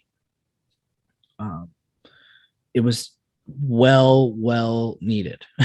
Well needed. Awesome, man. We appreciate it. We really appreciate having you on too. And like I said, we'll have you on again. And from my experience or whatever, I could see a lot of stuff unfolding for you that rings a bell with me, that they're definitely working with you. Well, you knew that. And it's quite the journey. It's yeah. And and just in closing, you felt Ari's energy or whatever. Anybody who was ever, and we will close it, I promise you. Anyone who has ever felt that kind of love that we felt when we connected that night and tries to tell you or me or whatever that that's from a nefarious source or whatever, no, that is like, that's almost like source love. It's so deep, it's so like, it's big. Yeah, the only thing that I could kind of describe it being similar to is like the love for a family member. It felt like family type of love. Like, when you walk, like let's just say it's Christmas and that you're walking into your relative's house and your whole family's there and everybody turns around and says, "Hey, how are you? Hey man, so good to see you. We haven't seen you in a while." And they embrace you and they hug you and kiss you on the cheek, whatever. That love is what that was like. Yeah, that plus a big knowing. Yes. Plus, not only a big bunch of love, like a big ass knowing, and not only that, it's like, because I don't want to go and get in that, but anyway, I've been in that place before. It's a big ass knowing where you don't even have any questions. It just is. It's the perfect state of love and whatever like that. So anyway, that's a whole different subject and a whole different show. But yeah, man, you're right on the right page. Absolutely. I love talking to you. And I'm really glad that you came on and were a guest on our show. Me too. And I will come back anytime. You guys just let me know.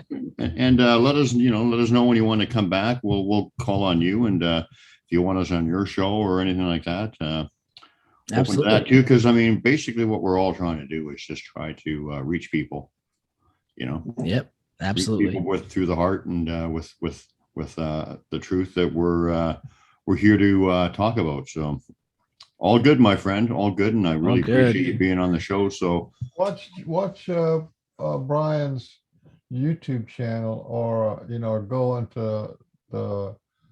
Oh yeah, if you want to check out my YouTube channel, and we also have all the archived. You'll be able to find people who are guests for your show on there. Okay, cool. We've already got 70 something people that we've talked to, and a lot of them are really good that have never really heard of. They're because they're experiencers of Sasquatch, not investigators. Oh, I thought you were trying to get me to plug my YouTube channel I think you should plug your YouTube channel. If anybody wants to check out our archive shows, we got like about 120 shows or something now, like 3 seasons going on Sasquatch BC, The True Story, the Pork and Bean Show. That's on YouTube. And I do like an edit kind of thing. And I put in my little production and stuff, kind of like what you like doing, Matt, but on probably a smaller scale, whatever, but fun. just getting my creativity out there. And so we got 120 archived pork and bean shows on there. I got all kinds of info on my experiences with Sasquatch, my thoughts, my teachings with them. And got some new stuff coming all the time. So appreciate you checking it out. And Matt, thank you so much for coming on the show. I mean, you really, yeah, man, you're really getting it. Like, Well, thanks. a lot of people that I know, and I'm not going to mention, and like I said, there's no judgment involved, that have a lot of experiences, but they don't really get the message and the connection, the spirituality, the big picture, like the awakening kind of thing of it or whatever. And you seem to be got your finger on the pulse of that, which I appreciate, and because you're so young and everything too. So thanks, my friend. Thank you. I appreciate you guys having me on, and I can't wait to come on back and talk some more strange. Yeah. Okay. So on behalf of Port Cunningham and the world's handsomest man, Frank Oliver Baines. Remember? Frank Oliver Baines. This is the Pork and Beans Show. Thanks for coming. Thanks, Matt. Thanks everybody for watching, and we love you all, and we'll see you next time.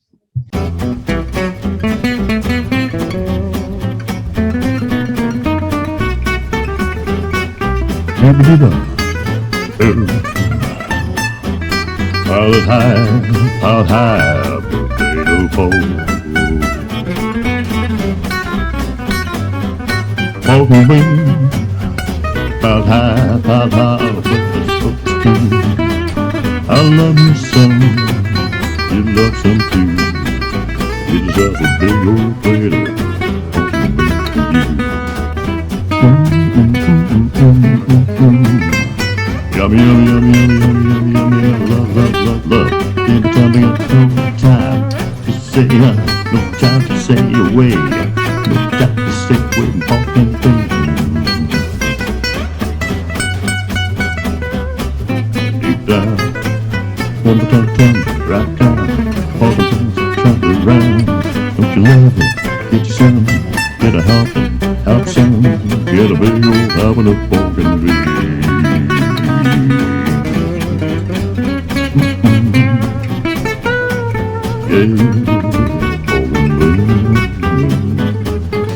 Get you some, get you some, get a big old helping of pork and beans. Love, love, love, love. Love some, love some, love some, love some, love some, love some, love some, love some, love some, love some, love some.